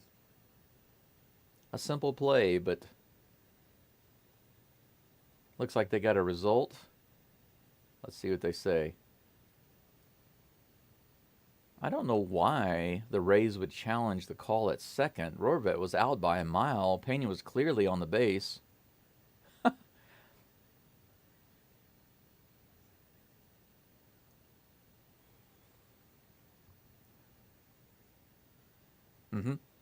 Okay, I was right. He's out at second and safe at first. They overturned the call at first, so Wall will be on first base with 2 outs. So I called it right. Seemed obvious to me. Now, granted, it was really close at first base, but it was clear that his foot got to the bag just a split second before the ball touched the glove. I mean, it couldn't have been closer, but it was definitely enough to overturn it, and I was right. Yeah, I should work in New York and do those reviews. So here in the top of the 6th, there are 2 outs for Ort, and he's going to be facing Johnny DeLuca. Well, Ort throws it over and tries to do a pickoff move, but a wild throw bounces to the wall, and now Walls will advance over to second. So I guess Ort decided to try to take matters into his own hands and throw Walls out at first, but it was an absolutely terrible throw that bounced about 5 feet in front of Singleton. Singleton had no chance to catch that one. It bounced all the way to the wall. So now there's a runner on second base in scoring position with Johnny DeLuca at the bat. Here's the first pitch. 99 miles an hour. He fouls it back. Man, if there's one thing I can't stand to see, it's pitchers making ridiculous mistakes that have absolutely nothing to do with pitching the ball to the plate. Fielding errors are really frustrating. Here comes the second pitch. That one's up high for a ball, 1-1. All right. Yeah, that was crazy. 8 in a row, absolutely. Got disconnected for a second. Welcome back, Greasy Mac. Are you actually driving? You're texting a lot. Are you able to talk and text, or how does that work? 85 miles per hour, fouled back. That's strike 2. 1-2. Runner on second, 2 outs. Johnny DeLuca batting, 1 ball, 2 strikes against Caleb Ort, who is up to 16 pitches. Here comes the next one. Right in there, 99 miles an hour, taken as a strike. Nice pitch on the lower outside corner. So on 7 hits, the Rays have 2 runs at the end of the top of the second, or top of the second, top of the sixth, rather. Astros are going to be coming in here in the bottom of the sixth. Leading off with my hero, Jose Altuve, and Alex Bregman, then Yordan Alvarez. Altuve is not having a bad day. He has a walk and a single, but he was stranded on base.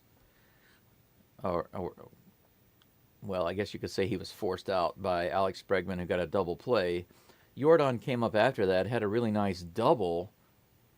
Wouldn't you know it, he has a double at the wrong time because Altuve was not on base.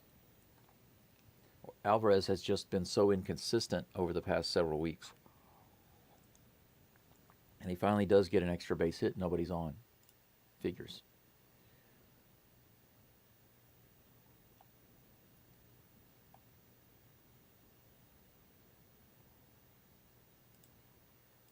Let's go back. I'll check into the live chat here. Oops, I'm behind my B. Oh, I need to get this runner off base now.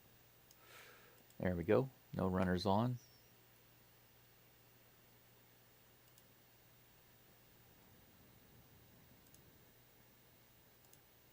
Let's see if the Rays have a different pitcher up or if they still have Littell on the mound here in the bottom of the sixth.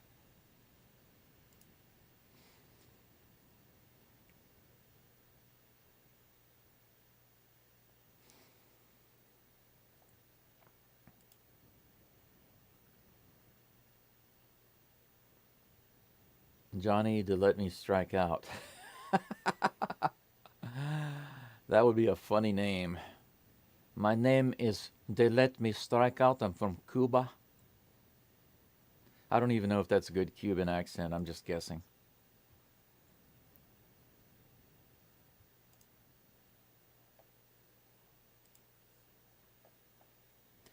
Here comes the first pitch to Altuve. Littell's still on the mound. That's his 70th pitch of the game. Outside for a ball. Altuve batting .305 for the season. 14 home runs, 47 RBIs. Putting up some good numbers. This one's in the dirt for ball 2. 2-0. Really want Altuve to be on second base at least with no outs. That would be great to lead off this inning. Next pitch is right in there, 88 miles an hour, top of the zone, strike one. Altuve showing a lot more patience right now. Hoping he's locked in. He's got the serious look on his face. Here comes the bat waggle and the pitch. This one's bounced to the left side. Might be a little challenge, but it was a great scoop and throw by the third baseman there. So that'll be out number one. Altuve is put away for the first time in the game. So there will be no Altuve on second base right now. Too bad, so sad. One out. Alex Bregman, LSU alumni, coming up to bat. Still thinking about that walk-off home run that he had against the Dodgers. That was awesome. First pitch to him is 91 mile per hour sinker right down the middle. Strike one. He grounded into a double play earlier and flew out. Let's see if he can do something here. That one's inside, almost clips him on the arm. Ball one, 1-1.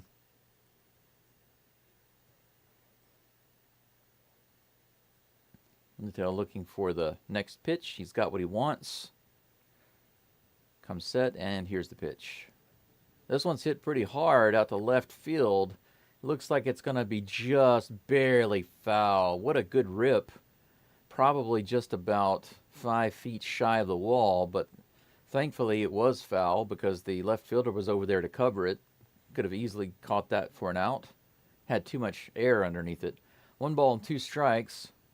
Littell's got the call. Here comes the pitch. This one's skied up again. Catcher's back, but there's going to be no play. Count remains 1-2. Many weeks ago, I heard people consistently making jokes about Alex Bregman flying out to the infield over and over again, and it's kind of true. He does fly out a lot.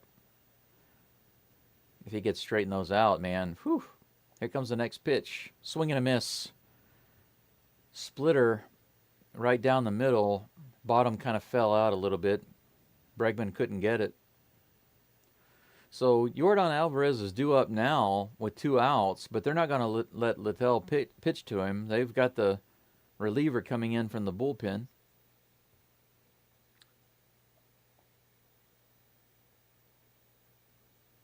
Littell goes to sit down. He gave up 4 hits and 1 run. He had a pretty good game.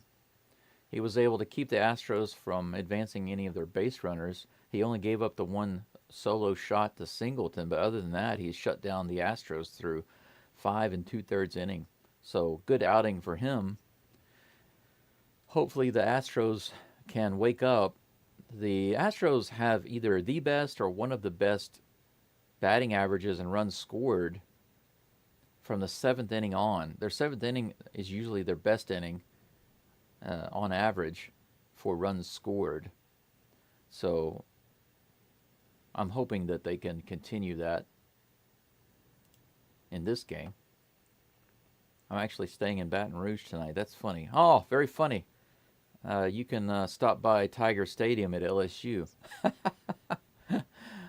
Well, that is a really amazing place. If you've ever watched an American football game there, and by the way, I know it might sound strange to you for me to say American football. It's just because I've been living in Asia now for about 11 and a half years. And in Asia, if you say, I watch football, if you say anything about football, they think you're talking about soccer.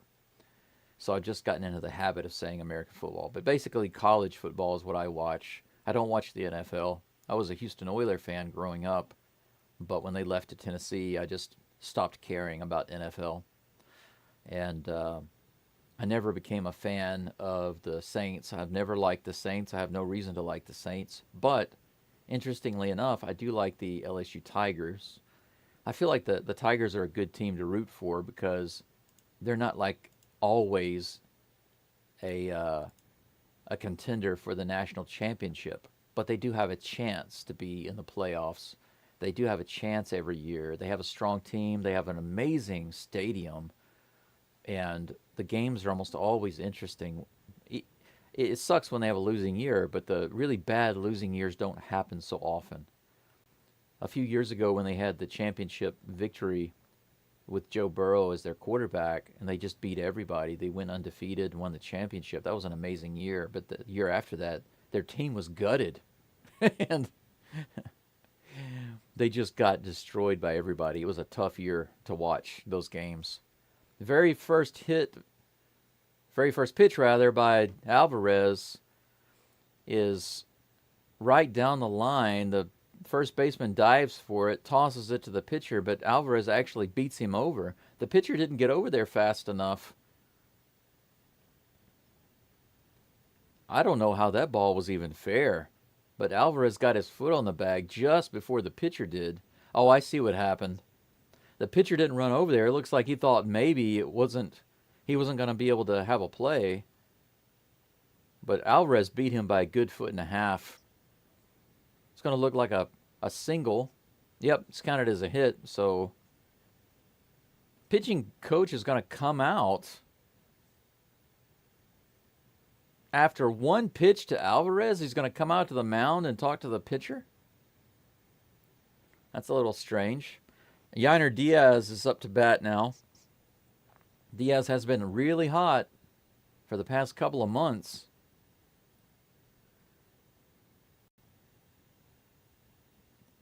Two outs, runner on first base, Yordan on first base, Yainer Diaz at the plate. This game continues to have some of the weirdest, most interesting stuff happen. The game is far from boring, that's for sure. So far today, Diaz is over 2 with 2 groundouts. He's due for a hit. Let's see if he can do something. Here comes the first pitch. Low and inside for a ball. So, Colin Poche, is that right? That sounds like a Baton Rouge name. Cajun type name. French style name. I want to know is the count. Here comes the pitch. This one's low and outside. Ball 2. 2-0. Man, I'd like to see a two-run blast from Diaz. He has a tendency to get some line drive home runs. It'd be nice to see another one here. Here comes the pitch. Low and inside. Almost clipped him on the leg there. 3 balls and no strikes. He may have told him not to put anything in the zone. Who knows what the pitching coach was talking to him about. Colin Poche comes in with a 3-0 pitch. That one is on the lower inside corner. Just barely gets the call for strike one. 3-1. Now, Pena doesn't have any hits today, but he has power. If Diaz gets on, still got another hard-hitting guy coming up. Here comes the 3-1 pitch. This one's hit, skied in the air to right field. Looks like it's going to be an easy play for the right fielder. He takes it in, no problem. So the Rays get out of that one with a minor threat from the Astros with a runner on and 2 outs. Astros once again strand a runner on, which is the MO of the Astros right now. Let's put runners on and strand them. Drop them like they're hot would be the expression. That's what the Astros do with their base runners. Drop them like they're hot. I'm actually staying in Baton Rouge. Yep, that's right. I'm a Gator. Haven't been to the stadium, but know a lot about it. Man, if you want an exciting experience, go watch a Gator game in Tiger Stadium. Actually, I've been to 3 games. I've only been to 3 games in Tiger Stadium, and one of those was against the Gators. And if I'm not mistaken, now I might be wrong, so don't quote me on this, but I believe that game was the game where the Tigers punter had a fake punt and then ran it in for a touchdown and then taunted the players, and the touchdown got called back because he taunted them while he was running. I believe that was against the Gators. Let me see. LSU Tigers punter taunts. It's famous, I'm sure. Yeah, Brad Wing. It was against the Gators. That's right. Do you remember that? Did you watch that game, or do you know about that game? Brad Wing, the punter for the Tigers, was set up that the Tigers had the ball basically on the 50-yard line. It was 4th and 15. And he took off running down the left side of the field. He ran it all the way in for a touchdown, but right before he got there, he taunted the Gators, and then the refs called him for a penalty, called him back. So they took the touchdown away. But I was actually at that game, and it was pretty nuts. It was a decisive victory, but probably one that most Gator fans want to forget about. I understand. I've watched games where the Tigers got destroyed by the Gators, and I want to forget those games. That's why I like watching those teams so much, because I feel like there's kind of a back and forth balance of power. I don't want to watch. I mean, some people might say, yeah, I always want my team to win the championship every year and destroy everybody. But think about that. What if your team did that for like 10 straight years? Wouldn't that get boring and not be interesting? All right, Taylor Scott is on the mound. His first pitch is a little high for ball 1. He's facing Yandy Diaz here in the top of the 7th. The Rays leading 2-1. That one looked a little high in the zone, but the ump liked it, so it's going to be 1-1. Yandy Diaz, he doesn't have a hit today. 1 strikeout. Here comes the 1-1 pitch. He hits this one out to right field. That one goes all the way to the wall. That's going to be over the fence. I believe that's a home run. Yeah. Wow. Line drive home run by Yandy Diaz. Pedro Leon ran all the way out there and jumped at the wall, but it looked like it was just about 1 or 2 feet over the wall. I mean, a line drive home run, putting the Rays up by 2 runs, 3-1. That is not like Taylor Scott to throw a pitch like that. Just over the plate on the outside corner, hit opposite field, line drive just right over the fence. How close was that? It went over Leon's glove by just about 1.5 feet. Well, it looks like the Astros pitchers are determined to make ridiculous mental mistakes, putting the ball in the wrong place. Off 2 home runs, the Rays have a 3-1 lead. Brandon Lau is now up to bat, takes a ball. Next pitch taken for a strike. That evens the count 1-1. Man. Here comes the next pitch from Scott. Swing and a miss. Foul tip. Strike 2. 1-2. I think I can change some of the pictures now of the pitchers since we've got some changes. Lau takes a timeout. Steps out of the box for a moment. Now he's back in. Here comes the pitch from Scott. He got a check swing strike. Another one of those check swing strikes. Man, Lau is complaining about that, but he's had several check swing strikes, I believe, since yesterday. And he keeps jawing about it, but I haven't seen a replay yet, so I can't agree with him or not. But that one was a low pitch, a good pitch for Scott to throw. Fooled him just enough to get the call on the strike 3. First pitch to Christopher Morel is right on the outside corner for a strike.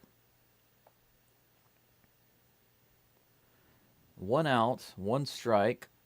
Christopher Morel at the bat. Scott dealing. That one is outside. Ball 1. What year? What year was that game? Oh, man. I haven't followed beyond 2015 till much when I went there. Goodness, man. That was a long time ago, actually, now that I think about it. Next pitch is outside for a ball, 2-1. Quickly, Taylor Scott comes to the next pitch. That one's also outside. That's going to be ball 3. He's way behind in the count now, 3-1. I've been out of the U.S. now for 11 and a half years, and I'm pretty sure that I saw that game a few years before that. That's my guess. So maybe that game was like 15 years ago? Maybe? Could have been around 2000, or maybe even before that. It's hard to say. And man, it's been a while. Next pitch is way out for ball 4, so Morel is going to be on first base. His second walk of the game. Astros with 1 out. Taylor Scott not looking as sharp as usual.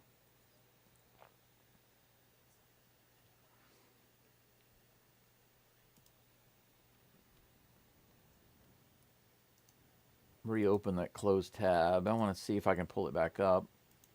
Whoops.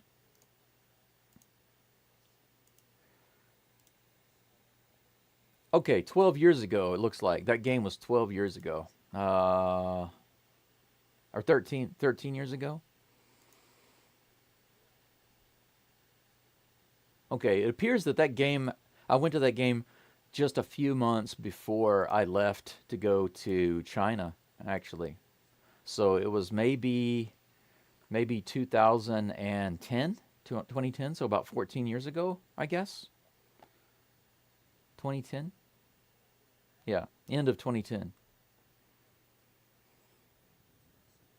Scott makes a pitch over to first base, or rather a toss over to kind of get the runner back.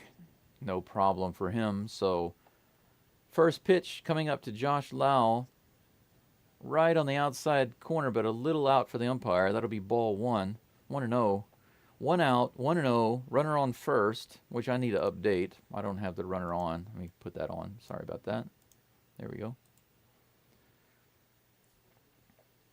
1 ball, no strikes. Here's the pitch from Scott. The runner's going to second. Diaz throw. They get him. They call him out. That tag by Pena was a quick, hard tag.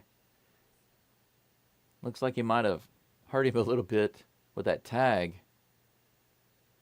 But they're smiling at each other, so it looks like he's all right. That was a perfect throw. Quick tag by Pena. Man, that was close, close, close. They almost had that steal, but with a good throw by Diaz and a good tag by Pena. This next pitch is hit out to left field. That's going to be Oh my gosh. Another home run. Can you believe that? Dubon floated all the way out to the warning track and looked like he might have a play. But then the ball went right over the Crawford boxes. That's a short porch out in left field. So Taylor Scott gives up his second home run, and the Rays have doubled their lead. They're now leading 4-1. And that looked like a fly ball. There was nothing about that swing that looked like it was going to be a home run. It went way up high and just kept floating and floating and floating.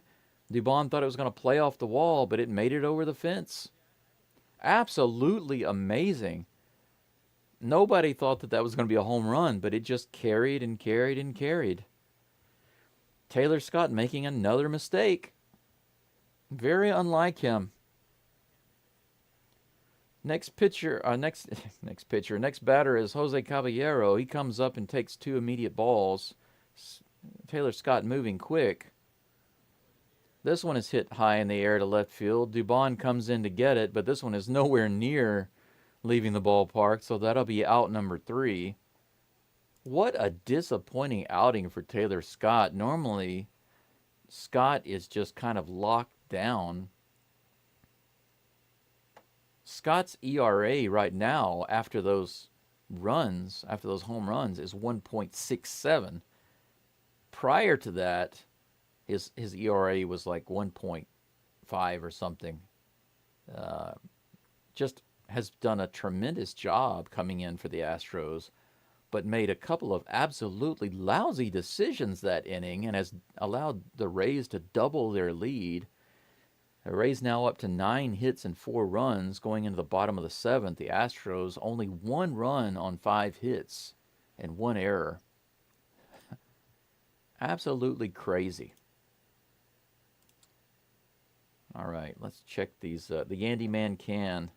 Tim Tebow era, maybe. I think it was right after Tebow, actually, because I'm pretty sure this is right after Tebow. Because do you remember?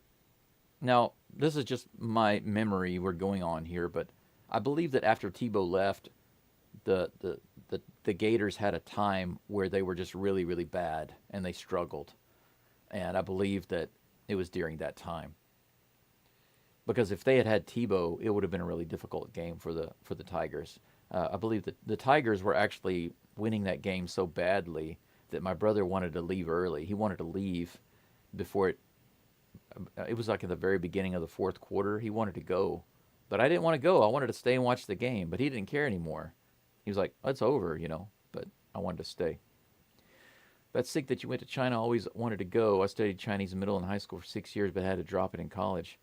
Man, well, Chinese would be a very useful language if you want to do business there or spend some time there. That's for sure. It would be handy. But growing up in a place like the U.S. or even Japan and then going to China, daily life can be a little difficult there. Some people like it and they can adapt to it, but to be honest, there are some things that I care about that I want in my daily life. Like I want to know that that most people are not trying to cheat me. I also want to know that the food that I'm getting is real food and not laced with chemicals and fake stuff and plastics. And I want freedom of internet access. Pena, first at bat, fouls it away down the right side, just barely out of play. Manuel Rodriguez is now on the mound for the Rays with a 2.5 ERA in 18 games. 0-1 is the count against Jeremy Pena. This is the big inning for the Astros most of the time, but with that strike, 98 miles an hour on the lower part of the zone, Pena is down 0-2. Here comes the next pitch to Pena. Swing and a miss on a slider, gets the strikeout, 3 straight pitches, foul, caught looking, got swinging. That's what one of the Astros commentators will say sometimes, good morning, good afternoon, and good night. All right, that's going to bring up John Singleton, who's got 1 home run And that's his only hit of the game so far. First pitch to him is high and outside, a steamer at 98, but way out of the zone, ball one.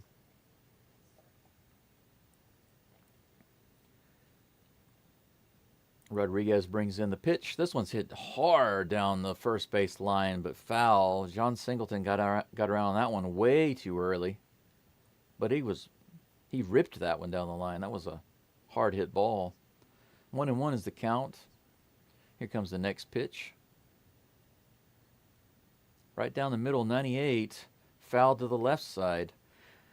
Rodriguez can clearly throw some heat, but this is a better matchup for Singleton, who's much better at the fastball pitches than he is hitting those breaking balls. Count is 1-2. Here comes the pitch. That one is a breaking ball inside, but way out, so almost gets Singleton on the legs. That's going to be ball two. The count is now even.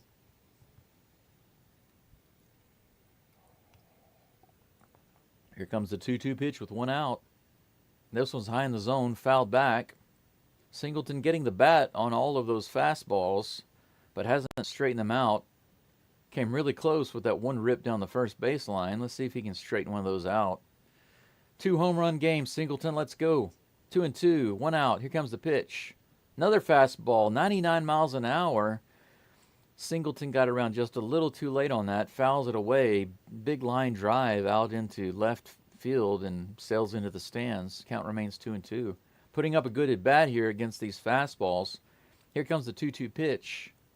Got him on a breaking ball on the inside, and that is the Achilles heel of John Singleton right there. Rodriguez had the right idea on that pitch. Singleton missed his opportunities because Rodriguez kept coming in with fastballs, and those, to me, those are just the wrong pitches to be throwing to Singleton. Just throw him a breaking ball. You'll get the strikeout. Jake Myers comes up. Very first pitch is 99 on the inside corner. Myers fouls it back.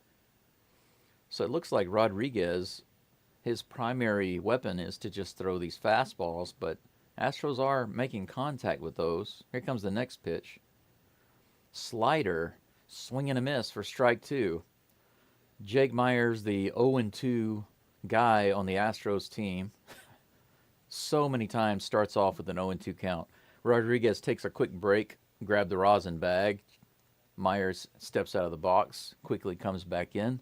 Rodriguez has the signal and sets up for the pitch. Here it comes. Swing and a miss. So 3 straight strikes on Myers to end the inning. The Astros do absolutely nothing in the 7th inning. The game is not so interesting anymore because the Astros are doing nothing with the bats. If not for that one solo home run by Singleton, they would have nothing on the board right now. So we're going to go into the top of the 8th with the Rays leading 4-2. With 9 hits, the Astros with 5 hits and 1 error. Man, let's take a look at the live stream here. Greasy Mac, you're still with us. I appreciate that. Yeah, what I was going to say, in China overall, I made some great friends and I saw some interesting things, but for long-term life, you can never really get any type of permanent residency. And the government policies are largely anti-foreigner. They're not foreigner-friendly at all. And just to give you an idea, my girlfriend that I had for 3 years, she and I were very close, and I wanted her to marry me and come with me to Japan, but she really wanted to make sure that she had like a plan B. If things didn't work out, she wanted to be able to go back to China. So she wanted me to actually get a house in China, to buy a house, and basically for her is like a wedding gift, and then she would marry me and go with me to Japan, and if things didn't work out, she'd go back to China. Ridiculous, right? But if I decided to stay in China and marry her, I could have, and that would have been easy. And they give you a spouse visa in China, which sounds good, but here's the problem with the spouse visa. You have to renew it every year, and you might think, okay, well, that's not too big of a deal.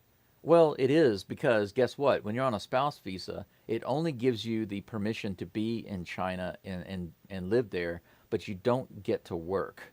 It's not permission to work.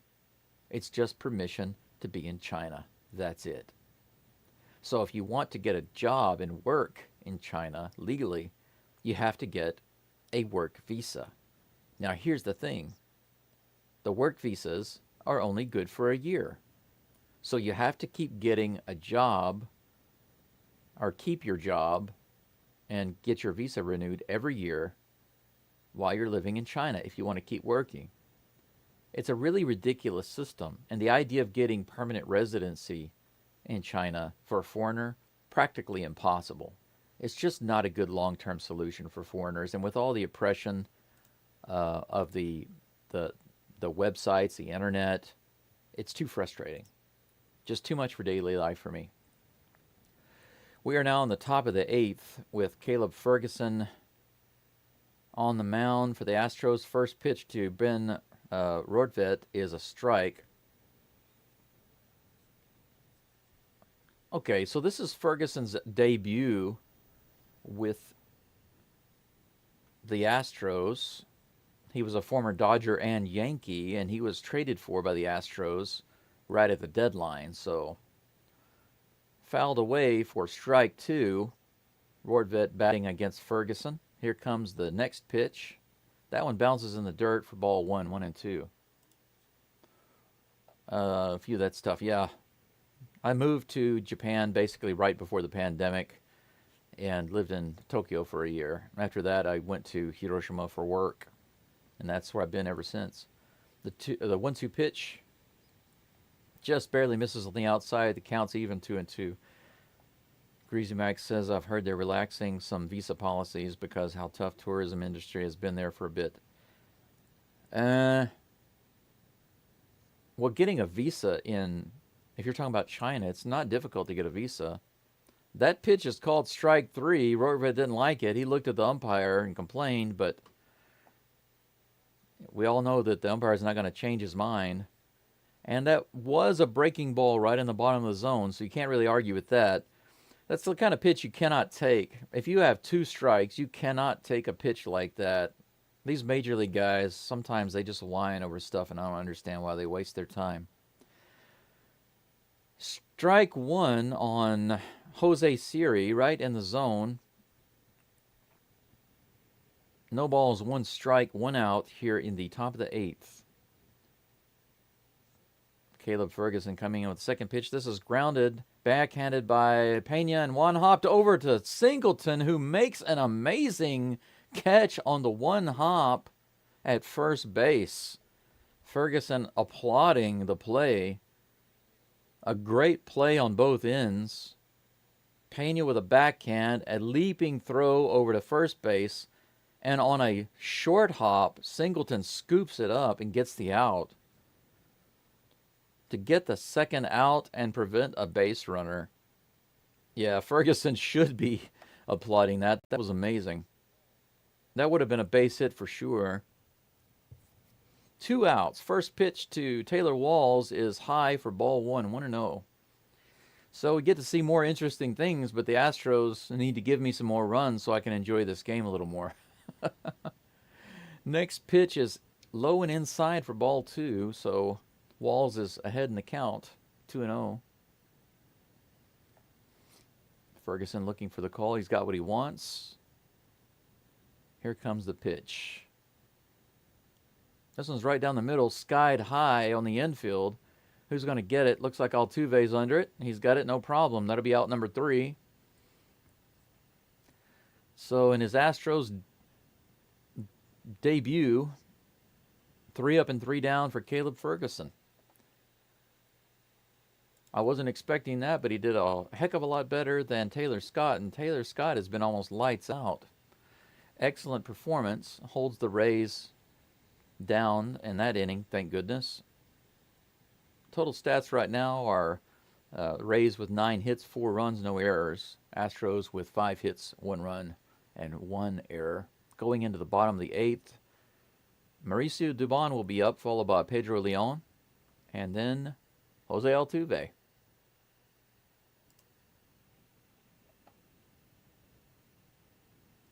I've definitely got some terminology wrong. Yeah, maybe, but I will say this. I don't think it's necessarily very hard to get like a tourist visa.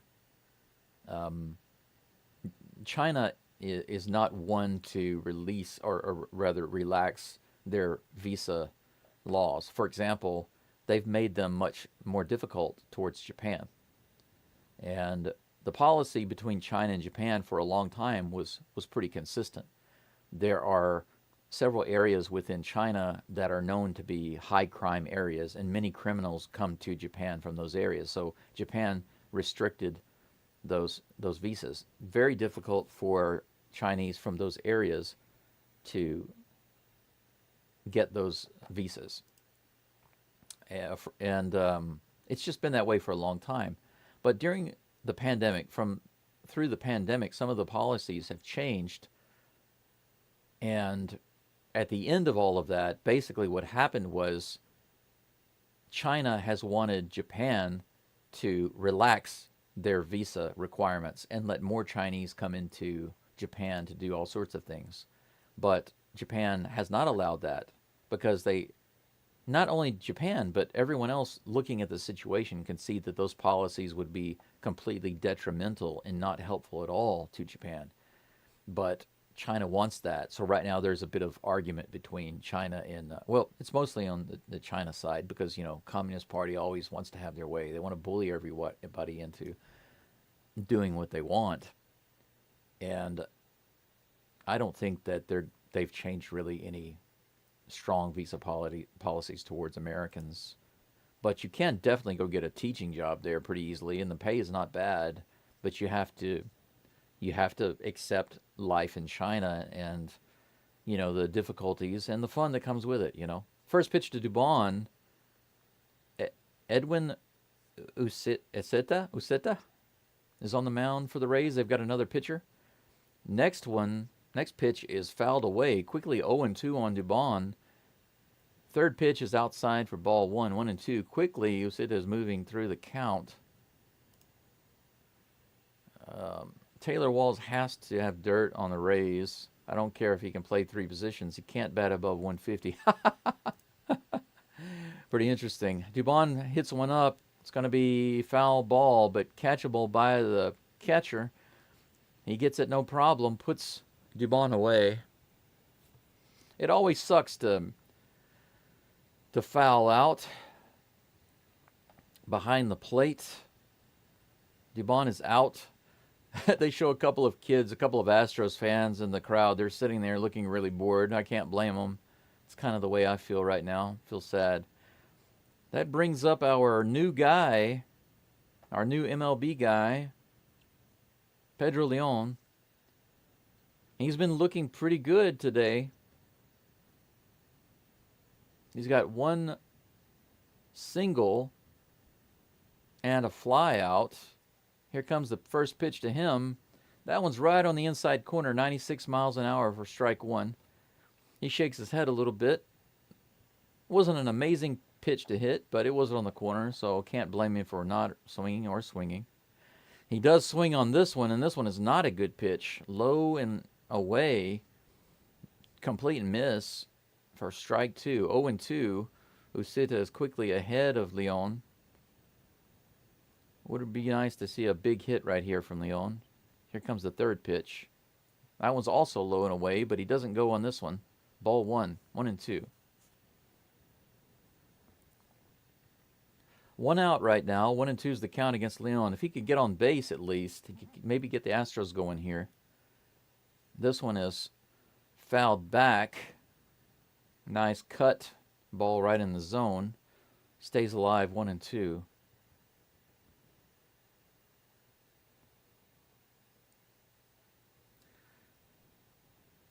Here comes the 1-2 pitch. Way outside, ball 2. 96 miles an hour. That was a good 2.5 feet off the plate. Man, we need some action. I haven't seen much out of the Astros in a while, and with that swing and a miss, the ball in the dirt, Leon goes down on strikes, and he's nodding his head like, yep, that was a good pitch. And he's right, that was a good pitch, and he bit. So that's out number 2. Bringing up my hero, Jose Altuve. Unfortunately, there's nobody on base, but a big hit from Altuve right now would breathe a little life into this offense, maybe get the crowd fired up because the crowd is kind of dead right now. First pitch to him is inside. Ball one, 97 miles an hour. 1-2 today, 1-for-2 rather, with a walk and a single. Here comes the next pitch to Altuve. A little outside, ball two, 2-0. 2-0 with 2 outs. We're in the bottom of the 8th. Altuve trying to get on base so Jordan or Bregman can strand him. Here comes the 2-0 pitch. This one's right in there. Altuve takes it for strike one, 2-1. I don't know if I'm being cynical or accurate by saying that if Altuve gets on base, he'll be stranded. It's typical for the Astros right now. Swinging a foul ball, that'll be strike two, 2-2.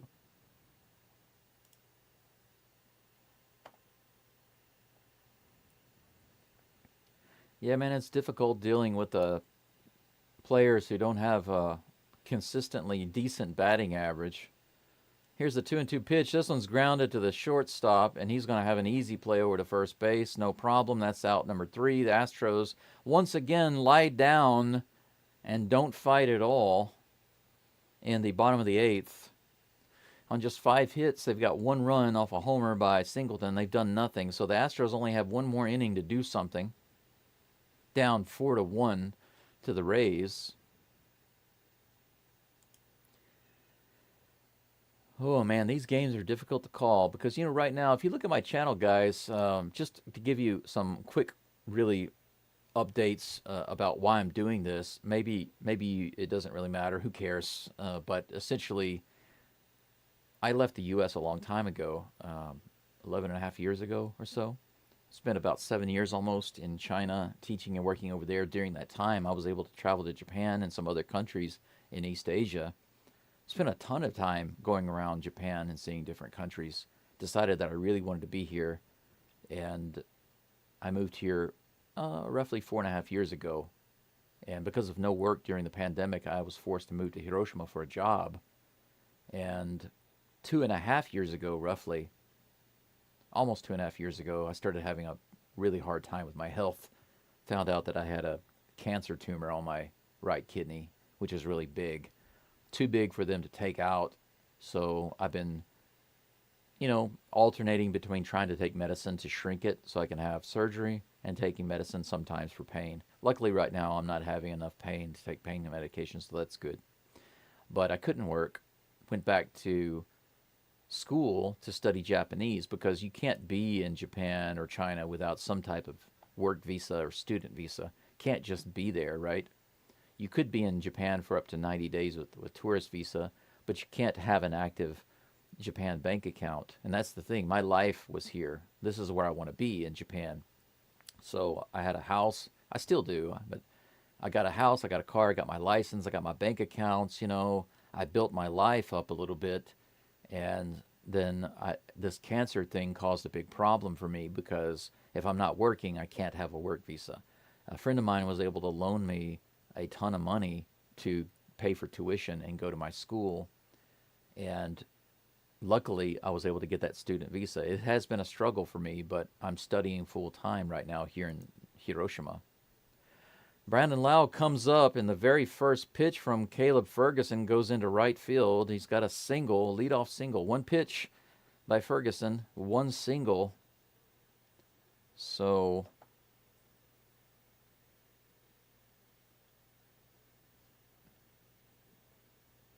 DeLuca will be on first base. I need to update that. Well, I've still got a runner on first, so no need to change it. I never changed that from earlier. My bad.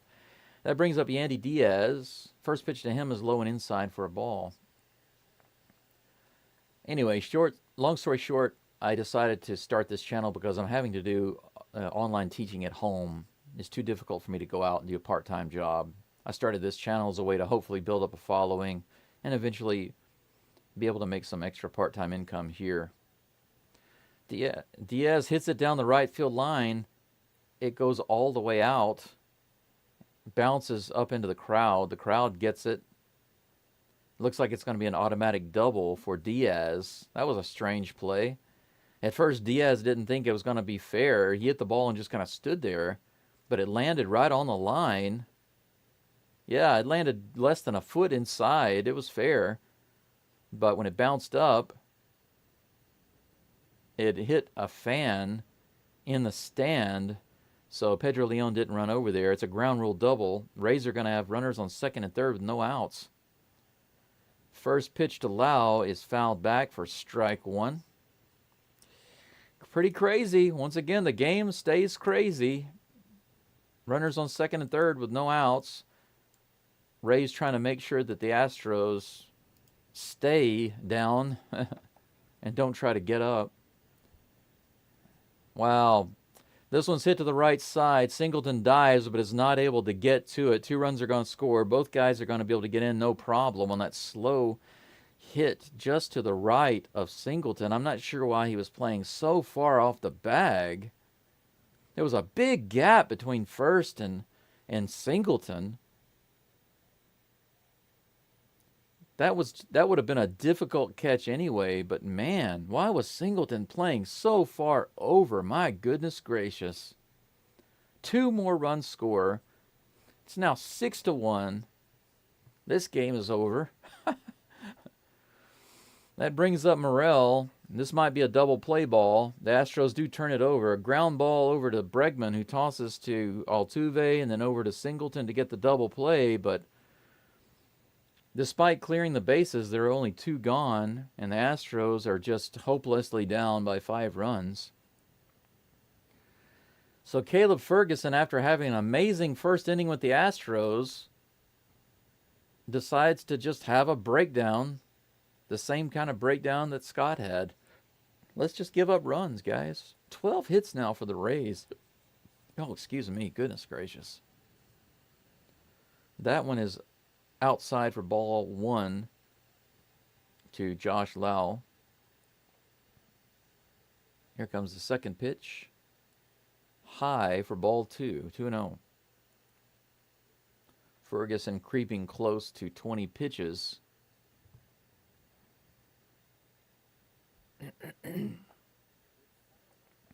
Two balls, no strikes, 2 outs here in the top of the 9th. That one's in there for a strike, 2-1.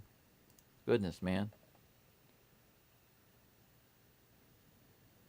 I think we might have 5 people in the order in the 100s. Really?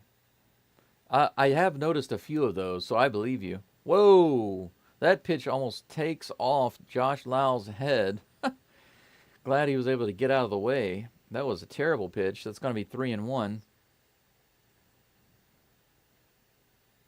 Man, I don't know what to think about Ferguson right now. Talk about hit or miss. Shut down inning followed by a crazy inning. 3 balls and 1 strike. Here comes the pitch. Right down the middle, fouled away. That's going to be a full count. Sorry to hear that, man. Hope it can get managed. I appreciate that. I mean, mainly right now, I'm just hoping that I can shrink the tumor enough to get this thing taken out and then recover. I hope so. Who knows, but I hope so. Next pitch is fouled to the left side. A nice long fly ball out into the stands.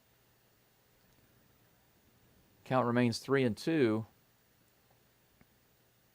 Ferguson back on the rubber, looking for the sign. He's got it. Here comes the pitch. This one is hit up the middle. Pena is going to nab it and throw a bouncer to John Singleton, but it's not going to get there in time.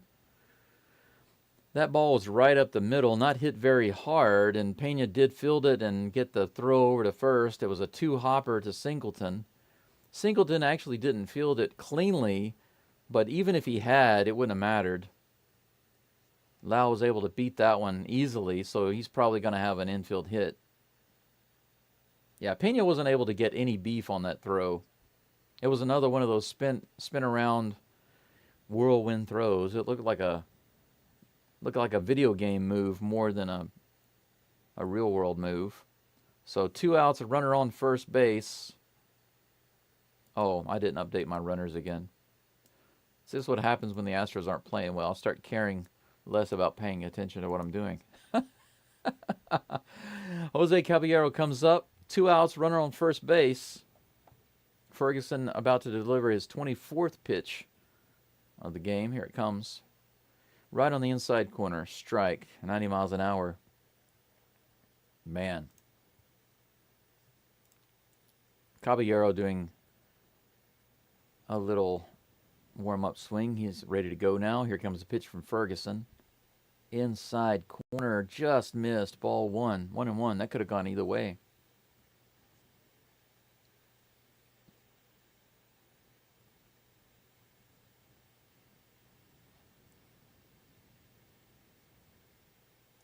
Next pitch. That one is on the corner for strike 2. 1 ball, 2 strikes. Josh Lowe, his first career 4-hit game, they said. Pretty interesting. Good game for him. This one's in the dirt for ball 2. 2-2. Counts even. I see we got a few listening in. Thanks for joining me today. If you're a Rays fan, it's been a good game. Pretty interesting overall. Disappointing if you're an Astros fan because they haven't put but 1 run on the board, but it has been an interesting game, that's for sure. Despite being an Astros bat letdown again. That one's high. Count is full. 3-2 against Caballero. 1 runner on, 2 outs. Here comes the pitch from Caleb Ferguson. Runner's running. And this is going to be a swing and a miss with a foul tip into the glove of Diaz. Finally, the inning is over. But the Astros give up 2 more runs. The Rays now with 13 freaking hits in this game. And no errors. Astros with just 1 run on 5 hits and 1 error. Tampa leading by 5 runs, 6-1. This is the last opportunity for the Astros to do something. Their last 3 outs of the game. But they're going to have to come up with at least 4 runs to tie this. I'm sorry, 5 runs. It's 6-1. And the way they've been playing, the Astros have some good guys, and it's always possible. They've done it before. I mean, they had a great comeback game against the Dodgers. They've had a couple of great comeback games recently. But overall, they haven't been doing that. They've just been, like I am with this health condition, anemic on offense. That's the way they've been hitting the ball, like they have anemia. Just very weak, very weak. Well, I just realized I have Ronel Blanco's name still on the screen, but Taylor Scott's picture.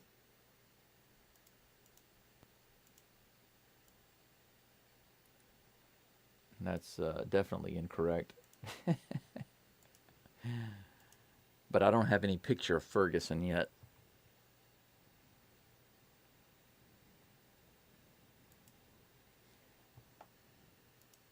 My guess is that the Rays are going to have a different reliever coming in here in the top of the 9th. So the Astros have actually seen a few pitchers this game from the Rays. Let's see, how many pitchers have they had? 1, 2, 3, 4. 2, 3, 4. 4 different pitchers. This should be the Rays' 5th pitcher. No. I'm sorry. 1, 2, 3, 4, 5. Okay, it looks like Fairbanks is going to be in. That's right. Pete Fairbanks is going to be in. So this will be the 5th pitcher of the game for the Rays. His ERA is 3.11.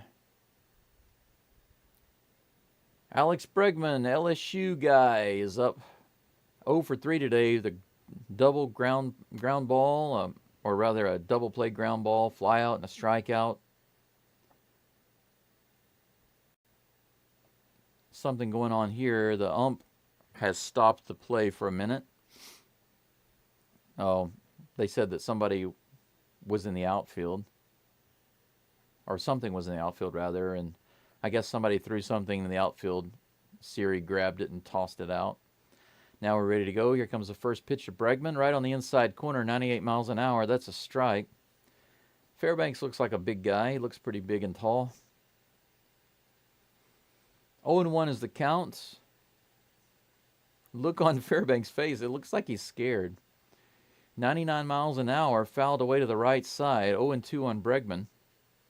That was a good pitch to be swinging on. He just got around too late. 0-2. Bregman looking to try and start something in the ninth here. Astros down to just their last 3 outs. The 0-2 pitch is on the way. Man, that was 100 miles an hour. Fairbanks has a very interesting windup. He keeps the ball very close to his body before he throws it. I've never seen anything like that. Ball 1, 1-2 is the count. Wow. There's another pop-up. If you remember earlier, I said that Bregman often flies up to the infield, and he does it again. The first baseman, Diaz, is able to take it no problem. Puts away Bregman. 0 for 4 today. Bregman playing like he did earlier in the year as the Astros continue to regress back to their early form at the beginning of the year and just start laying down at the plate. Yordan Alvarez comes up to the plate. Here comes the first pitch to him. This one's hit really hard out to right field, but it's going to be way too high and float down in play. It's not going to get near the wall, so that's going to be an easy out on the very first pitch. If he had straightened that one out, it definitely would have been gone. He hit it really hard, but it had way too much air underneath it. Turned into an easy second out. So we are now 1 out away from this game being in the books. A solid victory for the Rays all around. Good pitching performance by the Rays. Good hitting. 13 freaking hits. No errors. Good game for them.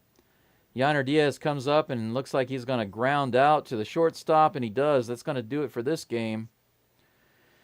Just like that,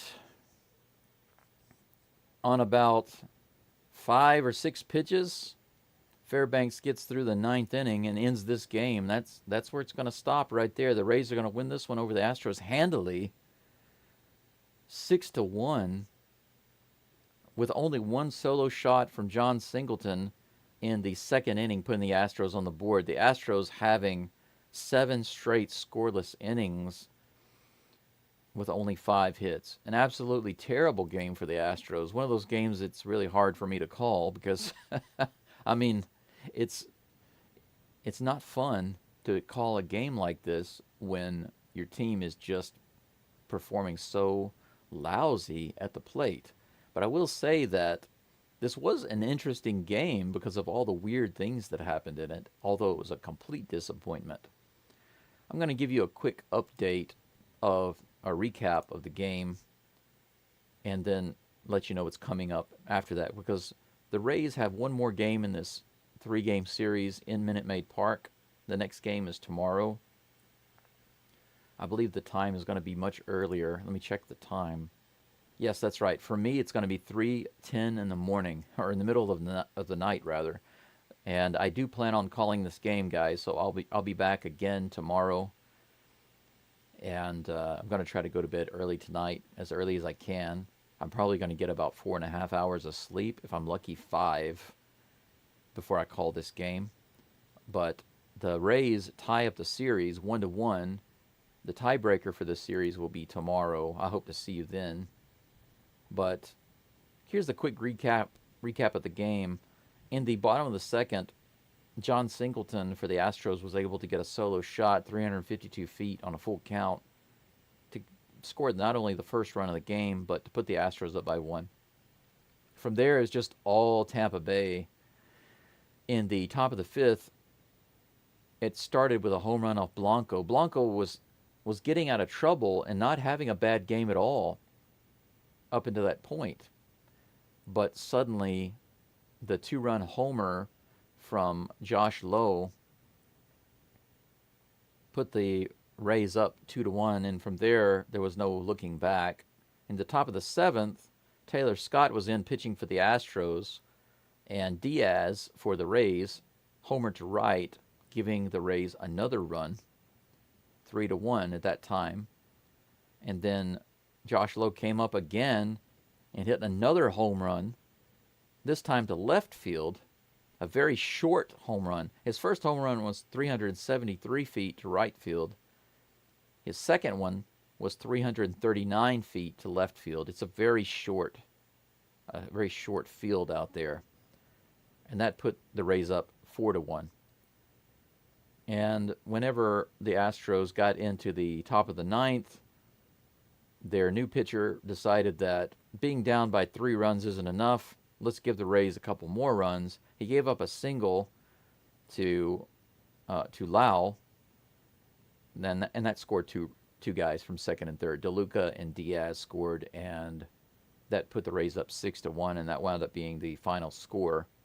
A very disappointing game for the Astros, and even though Ronel Blanco gets the loss, I wouldn't say that it's his fault at all. He only gave up 2 runs. It was the Astros' lack of hitting and their breakdown in relief pitching that caused them to lose this game, not Ronel Blanco. Blanco only gave up 2. Disappointing that he gets the loss, but that's the way it works, right?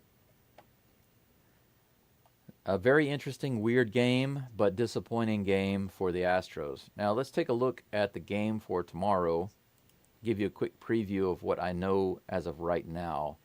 According to the information that I have, the most recent information is that the pitcher for the Rays is undecided. I don't have any new information on that right now, but the Astros have announced that Spencer Arrighetti will be on the mound. Arrighetti is 4-9 win and loss record. His ERA is 5.58, not stellar. He has pitched 92 innings with 104 strikeouts. Strikeouts aren't bad. Walks are a little high at 47, and he's given up 13 home runs. So I would say the key for Arrighetti is to just not give up the hits at the key opportunities, right? Having a base runner or a walk here and there, not too big of a deal. Giving up hits here and there, not too big of a deal. But what seems to be an issue, based on what I've seen, is that he gives up key hits at the wrong times, allowing the other teams to score. However, when he's on, he is able to eat up 5 or 6 innings, and that's what we need him for. We need him to last 6 innings and give up no more than a couple of runs. But to be honest, right now, the way the Astros are hitting, their pitchers have to just lock down the other team and not allow them to score any runs, because if the other team scores a 1 run, they're going to win if the Astros can't hit the ball. Now, related games that are going on right now in the Astros division are the Texas Rangers and Boston Red Sox.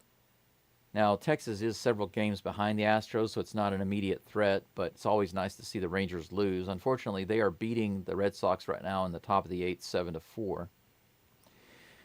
And the other game that's more important would be the Mariners. In the middle of the first, that game is just really getting started, but the Phillies are already up 1-0 over the Mariners, so that's good.